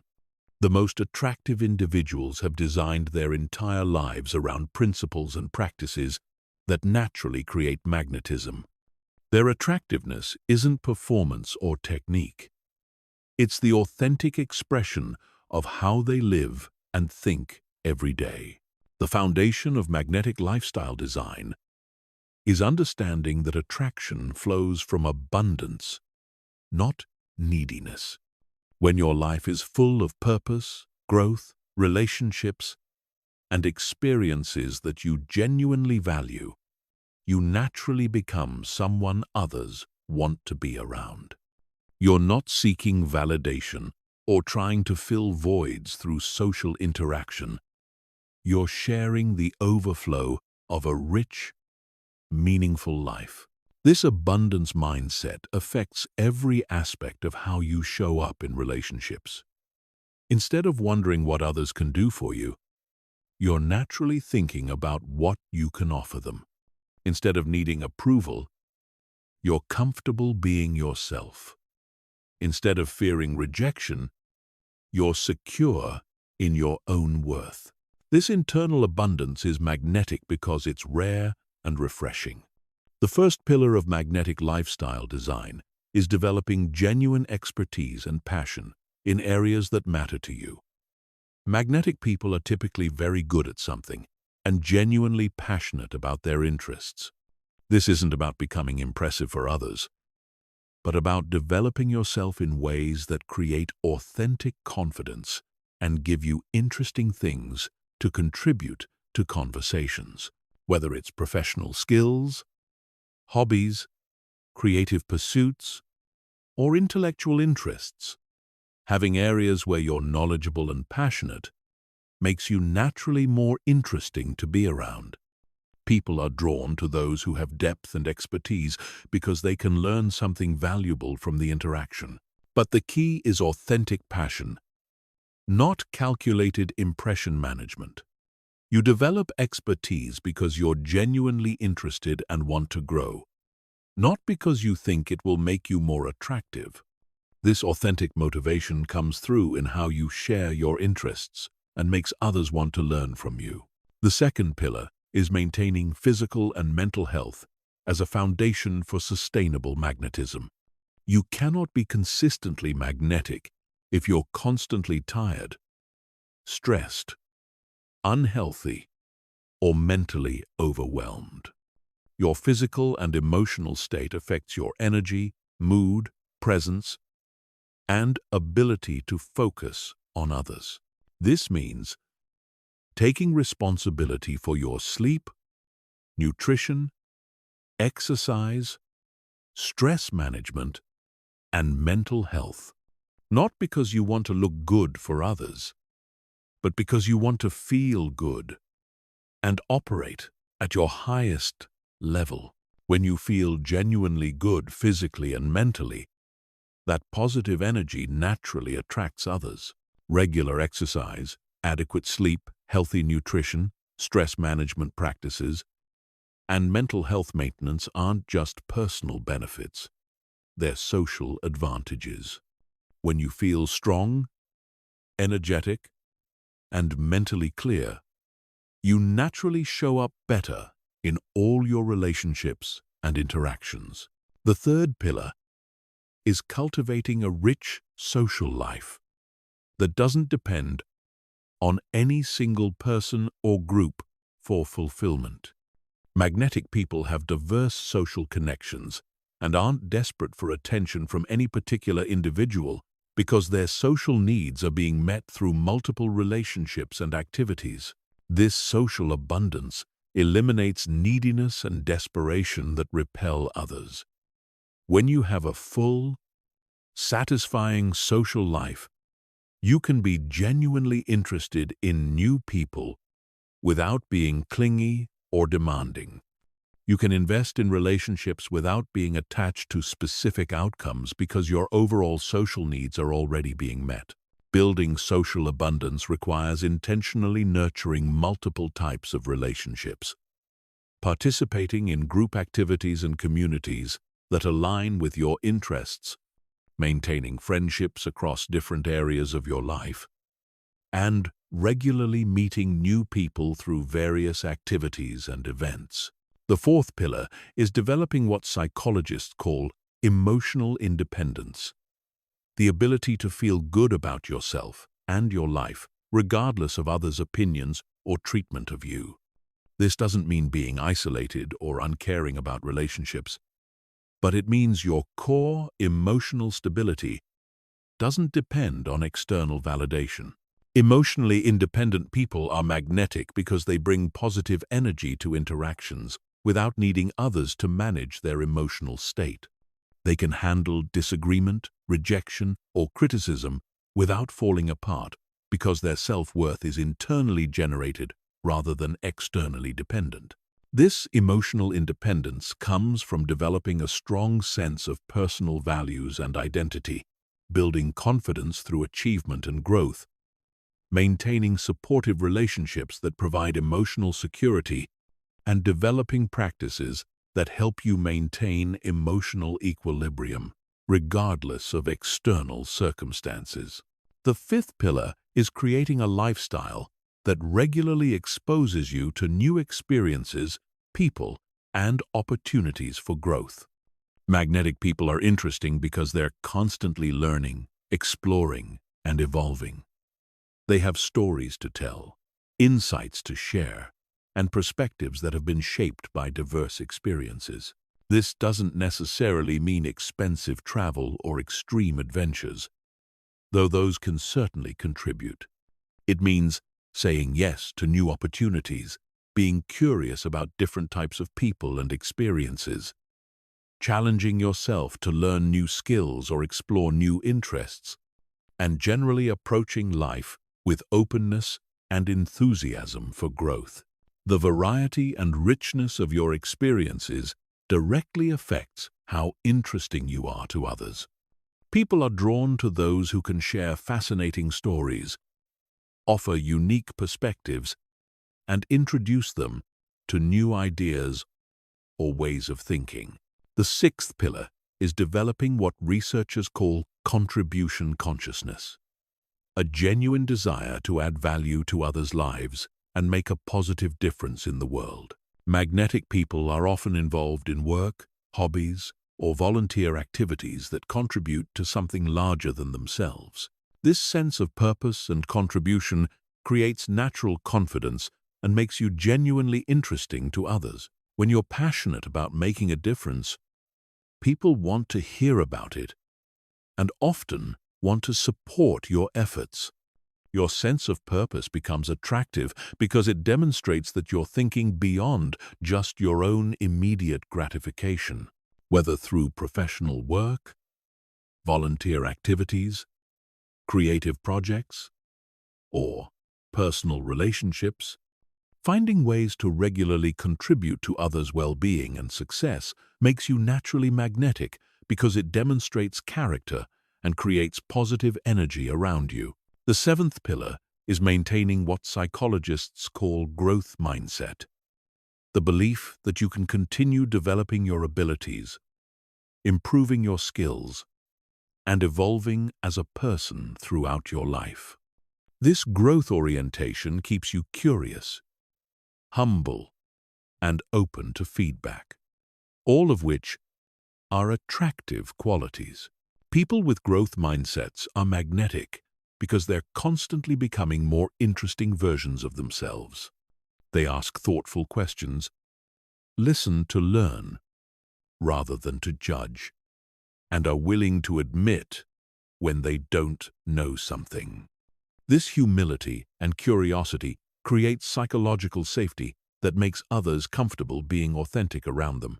The eighth pillar is creating and maintaining personal standards for how you want to live and how you want to treat others. Magnetic people have clear values that guide their decisions and behavior. They don't just drift through life reacting to circumstances, but actively choose how they want to show up in the world.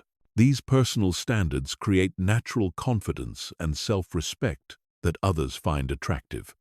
When you know what you stand for and consistently live according to your values, you develop an inner strength and authenticity that draws others to you. Your standards might include how you treat people regardless of their status, how you handle conflicts and disagreements, what quality of work you produce, how you take care of your commitments, and what kinds of behavior you accept from others in your relationships. The final pillar is developing what researchers call social generosity, a genuine inclination to help others succeed, feel good about themselves, and achieve their goals. This isn't about being used or giving without boundaries, but about naturally looking for ways to add value to others' lives. Socially generous people are magnetic because interactions with them leave others feeling better about themselves and their possibilities. They celebrate others' successes, offer genuine encouragement during challenges, share resources and connections that might be helpful, and generally create positive energy in their social environments. This social generosity must be authentic rather than calculated.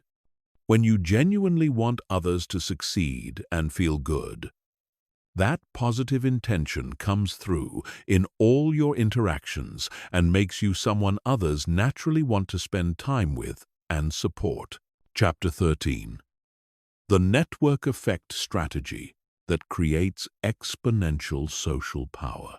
The most magnetic people understand that relationships aren't just individual connections, but part of larger networks that amplify their influence and opportunities exponentially. They think strategically about how to build and nurture networks that create value for everyone involved, while positioning themselves as valuable connectors and resources within those networks. Understanding network effects begins with recognizing that your social influence isn't just determined by how many people you know, but by how well connected those people are and how much value flows through your relationships. One connection to a highly influential, well-connected person can be more valuable than dozens of connections to isolated individuals. But network thinking goes beyond just connecting with influential people. The most powerful networks are built on mutual value creation, where everyone benefits from the connections and everyone is motivated to maintain and strengthen the relationships. This requires thinking about how to create value for others, not just what you can get from them. The foundation of strategic networking is understanding different types of social capital and how they compound over time. Bonding capital comes from strong, close relationships with people who know and trust you deeply. Bridging capital comes from connections across different groups, industries, or social circles. Linking capital comes from relationships with people in positions of formal authority or influence. Magnetic people cultivate all three types of capital strategically. They maintain deep, strong relationships with core allies and supporters. They build bridges across different worlds and communities. And they develop appropriate relationships with people in positions of influence and authority. This diversified approach creates a robust network that serves multiple purposes. The first principle of magnetic networking is leading with value rather than need. Instead of approaching relationships thinking about what you can get, you focus on what you can give. This might be sharing useful information, making valuable introductions, offering skills or expertise, providing encouragement and support, or simply being a positive presence in others' lives. When you consistently add value to your network, people begin to think of you as a resource and want to maintain the relationship. They also become naturally inclined to help you when you do have needs because they've experienced your generosity and want to reciprocate. But leading with value must be authentic and sustainable. You can't give more than you have indefinitely, and you shouldn't give in ways that create resentment or drain your own resources. The key is finding ways to add value that feel natural and energizing for you, rather than forced or burdensome. The second principle is becoming what networking experts call a super connector, someone who actively helps others in your network connect with each other when it makes sense. This role is incredibly powerful because it makes you valuable to everyone in your network and positions you at the center of value creation. When you introduce two people who can help each other, both of them appreciate you for the connection. Over time, you become known as someone who facilitates valuable relationships, which makes people want to stay connected with you and share opportunities with you. Being a super connector requires paying attention to what different people in your network need and looking for opportunities to match needs with resources. It also requires being thoughtful about introductions, making sure both parties would genuinely benefit from the connection rather than just introducing people randomly. The third principle is maintaining consistent, appropriate contact with your network over time. Relationships decay without regular communication, but the key is finding ways to stay in touch that feel natural and valuable rather than forced or self-serving. This might include sharing articles or resources that would interest specific people, congratulating people on achievements or milestones, checking in during challenging times, inviting people to relevant events or opportunities, or simply reaching out periodically to see how they're doing and what they're working on. The most effective network maintenance feels like genuine relationship building rather than calculated contact management. You're staying in touch because you care about these people and want to maintain the relationship, not because you're following a systematic networking strategy. The fourth principle is strategic positioning within existing networks and communities. Instead of just collecting individual relationships, magnetic people think about how to become valuable members of existing groups and communities where natural networking happens organically. This might include professional associations, industry groups, alumni networks, hobby communities, volunteer organizations, or social clubs. By becoming an active, contributing member of these groups, you naturally develop relationships with other members and gain access to their extended networks. The key is choosing groups strategically based on your interests and goals, but then participating authentically once you join. People can sense when someone is only participating to network versus genuinely caring about the group's purpose and activities. The fifth principle is developing what researchers call weak tie strength, the ability to maintain relationships with people you don't see frequently, but who might become important connections in the future. Research shows that many opportunities come through weak ties rather than strong relationships. This means keeping track of people you meet at conferences, former colleagues, friends of friends, and others who aren't part of your daily life but who represent potential future opportunities for collaboration or mutual benefit. Social media and professional networking platforms make this easier than ever. The goal isn't to maintain close relationships with everyone, but to keep loose connections active enough that reaching out in the future wouldn't feel awkward or inappropriate. This might involve occasional social media engagement, brief email updates, or attendance at events where you might naturally reconnect.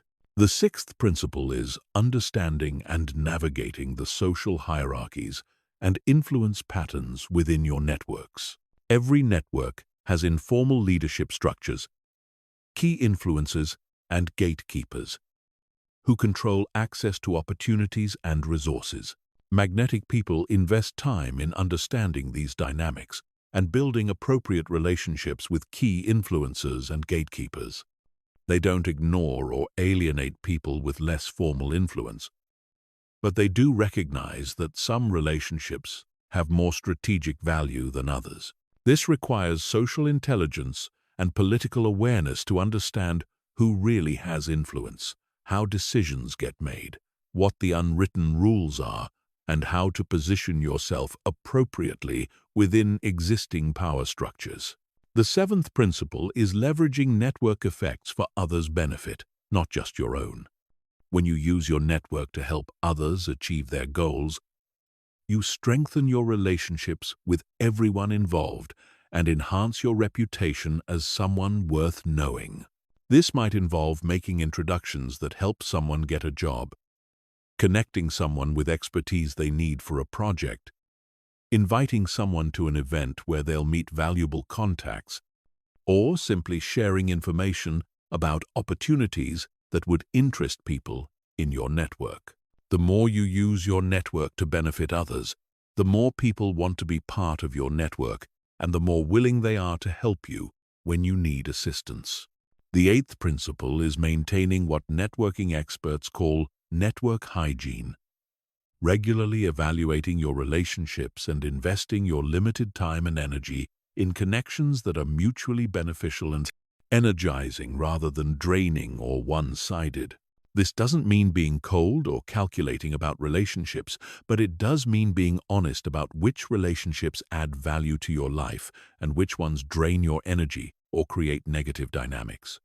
Life is too short to maintain relationships that consistently make you feel worse rather than better. Sometimes this means having difficult conversations about changing relationship dynamics.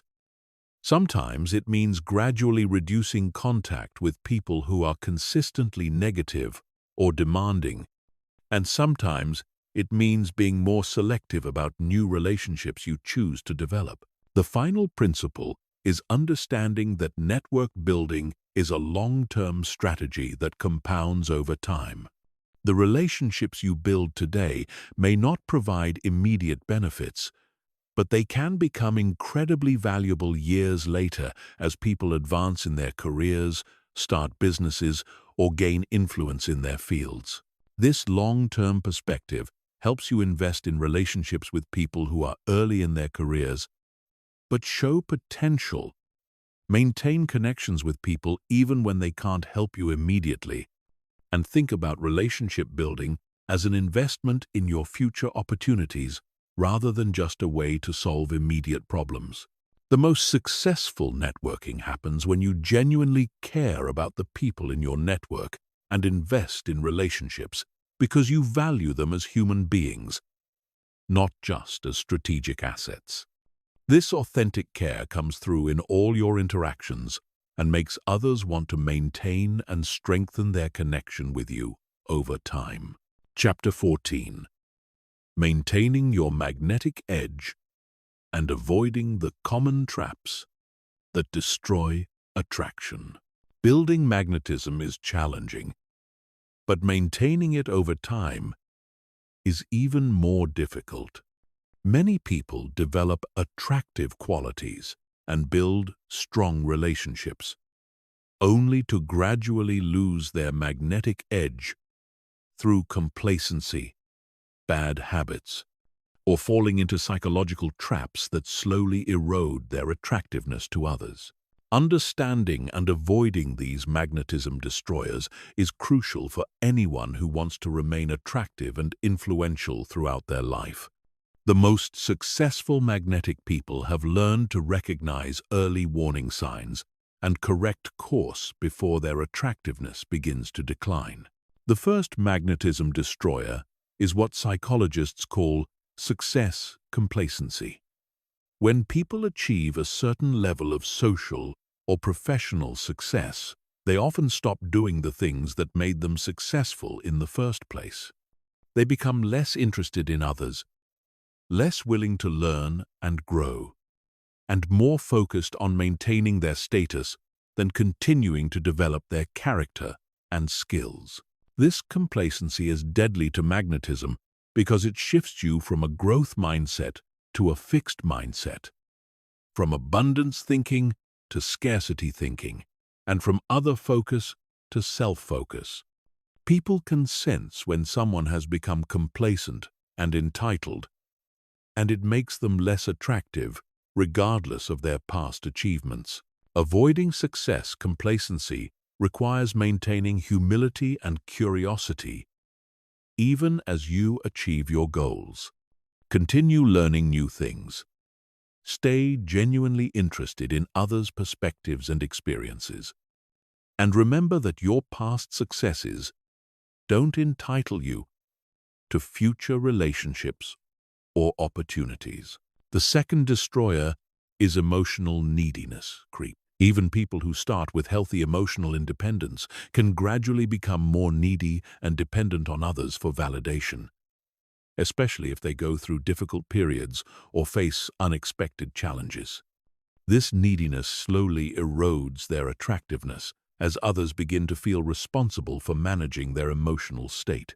Neediness can show up as requiring constant reassurance, becoming overly sensitive to others' moods and reactions, making others responsible for your happiness, seeking validation through achievements or recognition, or becoming possessive or controlling in relationships. Preventing neediness creep requires maintaining your emotional independence practices even during difficult times. This means continuing to take responsibility for your own emotional state, maintaining supportive relationships that provide emotional security, and developing resilience practices that help you handle challenges without becoming dependent on others for emotional support. The third destroyer is what researchers call social script rigidity. Some people develop social skills and then use them mechanically rather than adapting to different situations and people. They become predictable and formulaic in their interactions, which reduces their authenticity and makes them less interesting to be around. This happens when people focus on techniques rather than genuine connection, when they stop paying attention to individual differences and unique situations, or when they become more concerned with appearing socially skilled than with actually connecting with others. Avoiding social script rigidity requires maintaining flexibility and authenticity in your social interactions. Continue paying attention to individual differences, adapting your approach to different people and situations, and focusing on genuine connection rather than just demonstrating social competence. The fourth destroyer is negative energy accumulation. Everyone faces challenges, disappointments, and setbacks. But some people allow these negative experiences to accumulate and affect their overall energy and attitude. They become gradually more cynical, critical, or pessimistic, which makes them draining rather than energizing to be around. This negative energy can manifest as chronic complaining, gossiping about others, focusing on problems rather than solutions, becoming critical of others' decisions and choices, or developing a general pessimistic worldview that colors all your interactions. Preventing negative energy accumulation requires actively managing your emotional state and developing practices that help you process negative experiences without allowing them to poison your overall outlook. This might include therapy, meditation, exercise, journaling, or other practices that help you maintain perspective and emotional balance. The fifth destroyer is what psychologists call relationship taking. Some people become so comfortable in their relationships that they stop investing effort in maintaining them. They take others' affection and loyalty for granted and stop doing the things that originally built the connection. This might show up as becoming less attentive to others' needs and interests, stopping the thoughtful gestures that originally built the relationship, taking others' time and attention for granted, or becoming less appreciative of others' contributions to your life. Preventing relationship taking requires continuing to invest in your relationships even after they're established. This means regularly expressing appreciation, continuing to show interest in others' lives and goals, and never taking others' loyalty and affection for granted. The sixth destroyer is what researchers call influence corruption. Some people become so skilled at influencing others that they begin using their abilities manipulatively rather than ethically. They start prioritizing getting what they want over what's best for others, which gradually erodes trust and respect. This corruption often happens gradually as people rationalize small ethical compromises that eventually lead to larger violations of trust. They might start using their influence to benefit themselves at others' expense, manipulating others' emotions to get what they want, or violating the trust that others have placed in them.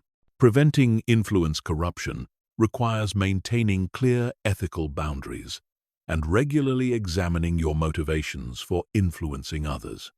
Ask yourself whether your influence is serving others' best interests as well as your own, and be willing to sacrifice short-term gains to maintain long-term trust and respect. The seventh destroyer is social media distraction and comparison. The constant exposure to others' highlight reels can create insecurity and self-doubt that undermines your natural confidence and authenticity. It can also create addictive behaviors that interfere with your ability to be present and engaged in real-life interactions. Social media comparison can lead to artificial behavior as you try to compete with others' online presentations, distraction from real relationships as you focus on digital validation, and insecurity about your own life and achievements compared to others' curated presentations. Managing social media's impact on your magnetism requires being intentional about your usage, focusing on genuine connection rather than digital validation, and maintaining perspective about the difference between online presentations and real life. The eighth destroyer is what psychologists call comfort zone calcification. Some people become so comfortable in their established social circles and routines that they stop challenging themselves to grow and meet new people. This stagnation gradually makes them less interesting and dynamic. This calcification shows up as avoiding new social situations or challenges, becoming predictable in your interests and activities, losing curiosity about different types of people and experiences, or becoming overly attached to familiar routines and relationships. Preventing comfort zone calcification requires continuously challenging yourself to grow, learn, and meet new people.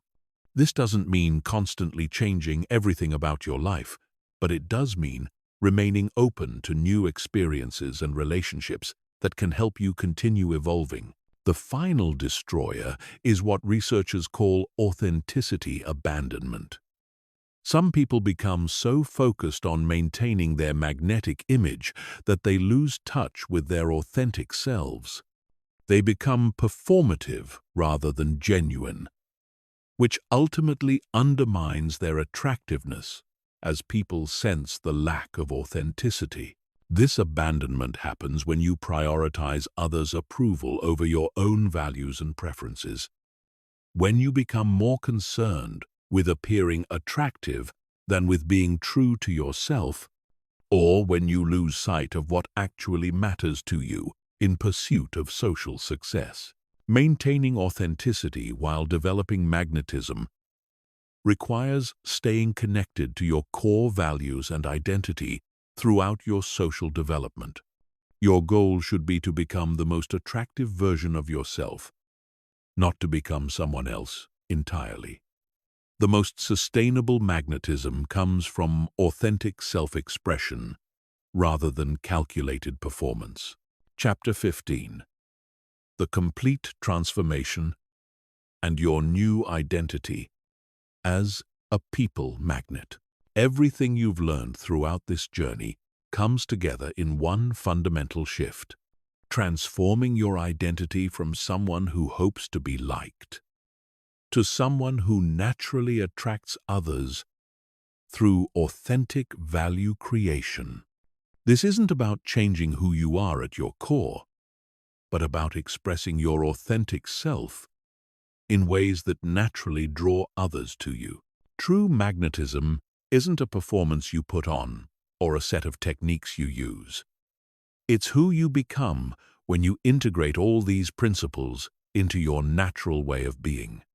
The most magnetic people don't think about being magnetic.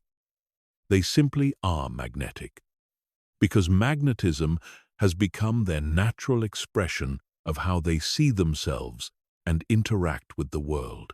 This identity transformation begins with understanding that your old social identity was likely built around scarcity, fear, and need.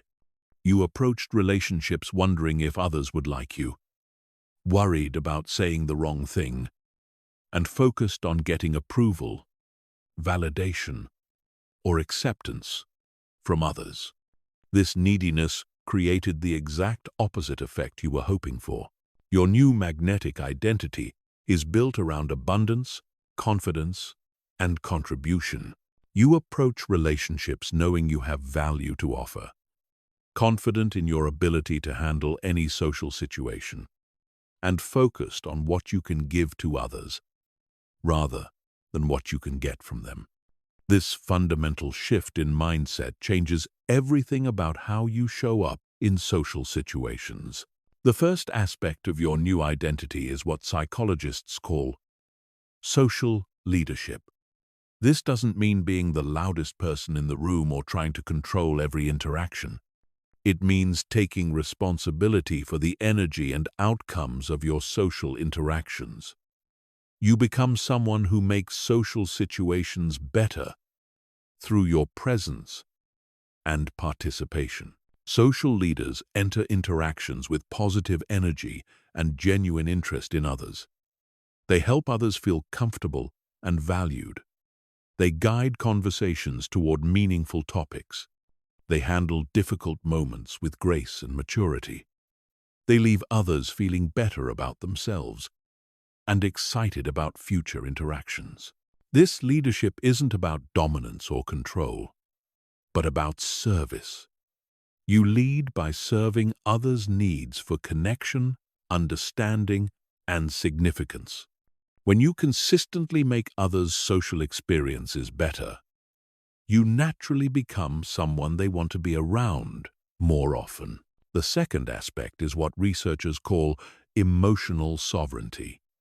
This means you take complete responsibility for your emotional state and never make others responsible for managing your feelings or reactions.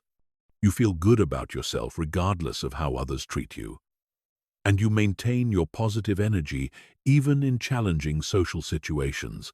Emotional sovereignty makes you incredibly attractive because it signals strength, maturity, and emotional intelligence.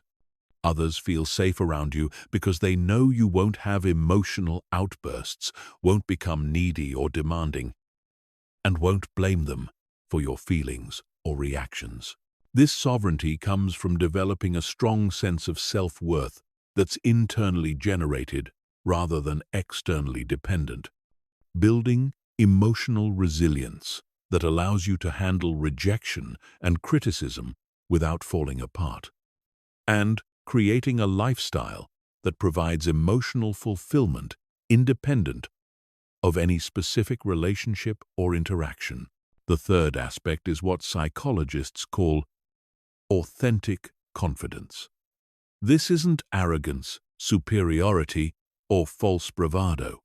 It's the quiet certainty that you can handle whatever social situation you encounter, and that you have genuine value to offer others regardless of their initial reaction to you.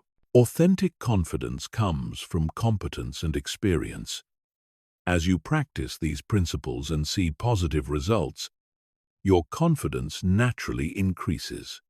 You can create rapport with almost anyone, handle difficult people gracefully, and add value to any interaction. This knowledge gives you a relaxed confidence that others find attractive. But authentic confidence also includes humility and the willingness to continue learning and growing. You're confident in your abilities while remaining open to feedback and new perspectives.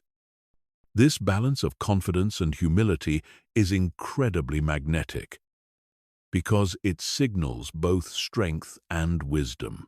The fourth aspect is what researchers call contribution consciousness. Your primary focus shifts from what you can get from social interactions to what you can give. You become genuinely interested in helping others feel better about themselves, achieve their goals, and have positive experiences.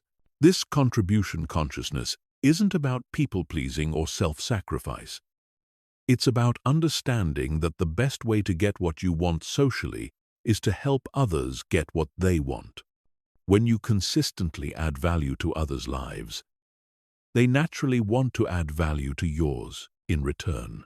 This might involve helping someone solve a problem, making them feel heard and understood, introducing them to valuable connections, sharing useful information, or simply bringing positive energy to their day.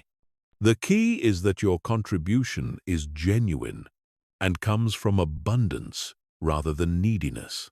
The fifth aspect is what psychologists call social calibration mastery. This means you've developed the ability to read social situations accurately and adjust your approach in real time to create the best possible outcomes for everyone involved. You can quickly assess the energy and dynamics of any social environment and position yourself appropriately. You understand what's needed in each moment, whether it's humor to lighten the mood, serious attention to address important issues, or quiet presence to allow others to express themselves. This calibration ability comes from experience and awareness. You've practiced reading social cues, understanding different personality types, and adapting your communication style. You can now do this naturally without having to think consciously about techniques or strategies. The sixth aspect is what researchers call network leadership. You've become someone who adds value to your entire social network, not just individual relationships. You connect people who can help each other, share opportunities and resources, and generally make your social environment richer and more valuable for everyone involved. Network leaders are naturally magnetic because they're valuable to everyone they know. People want to maintain relationships with them because they consistently create opportunities for mutual benefit. They become central figures in their social and professional circles. The seventh aspect is what psychologists call emotional contagion mastery. You understand that your emotional state affects everyone around you, and you take responsibility for bringing positive energy to your interactions. You've learned to manage your own emotional state so effectively that you naturally elevate others' moods and energy levels. This doesn't mean being artificially positive or suppressing negative emotions. It means processing your emotions appropriately and choosing to show up with the energy that will best serve the situation and the people involved. Others feel better after spending time with you because of the positive emotional impact you create. The eighth aspect is what researchers call authentic vulnerability. You're comfortable sharing appropriate personal information and genuine emotions when it serves the connection and the relationship. You're not hiding behind a perfect image, but you're also not oversharing or making others responsible for your emotional processing. This authentic vulnerability creates deep connections because it gives others permission to be real with you. They feel safe dropping their masks and being authentic because you've modeled that authenticity is welcome and valued in the relationship. The final aspect of your transformation is what psychologists call magnetism integration. All these qualities have become so natural to you that you no longer think about being magnetic. You simply are magnetic because it's become your natural way of being in the world. You approach new people with genuine curiosity and interest. You handle challenges with grace and resilience. You add value to every interaction without keeping score. You maintain your emotional equilibrium regardless of others' behavior. You create positive energy wherever you go. This integration means magnetism is no longer something you do, but something you are. It's not a performance or technique, but the natural expression of who you've become through this transformation process. Others are drawn to you not because of what you're trying to accomplish, but because of who you authentically are. Your new identity as a people magnet is stable and sustainable because it's built on genuine personal development rather than manipulation or performance. You've become someone who truly does make others' lives better through your presence. And that authentic value creation is what makes you genuinely and permanently attractive to others. This transformation affects every area of your life. Your personal relationships become deeper and more satisfying. Your professional relationships become more productive and beneficial. Your social experiences become more enjoyable and meaningful. Most importantly, you feel more confident, authentic, and fulfilled because you're expressing the best version of yourself in all your interactions. The journey to becoming a people magnet is ultimately a journey to becoming the most attractive version of your authentic self. When you complete this transformation, you'll discover that the magnetism you've developed isn't something separate from who you are, but the natural expression of your best qualities shared generously with the world around you.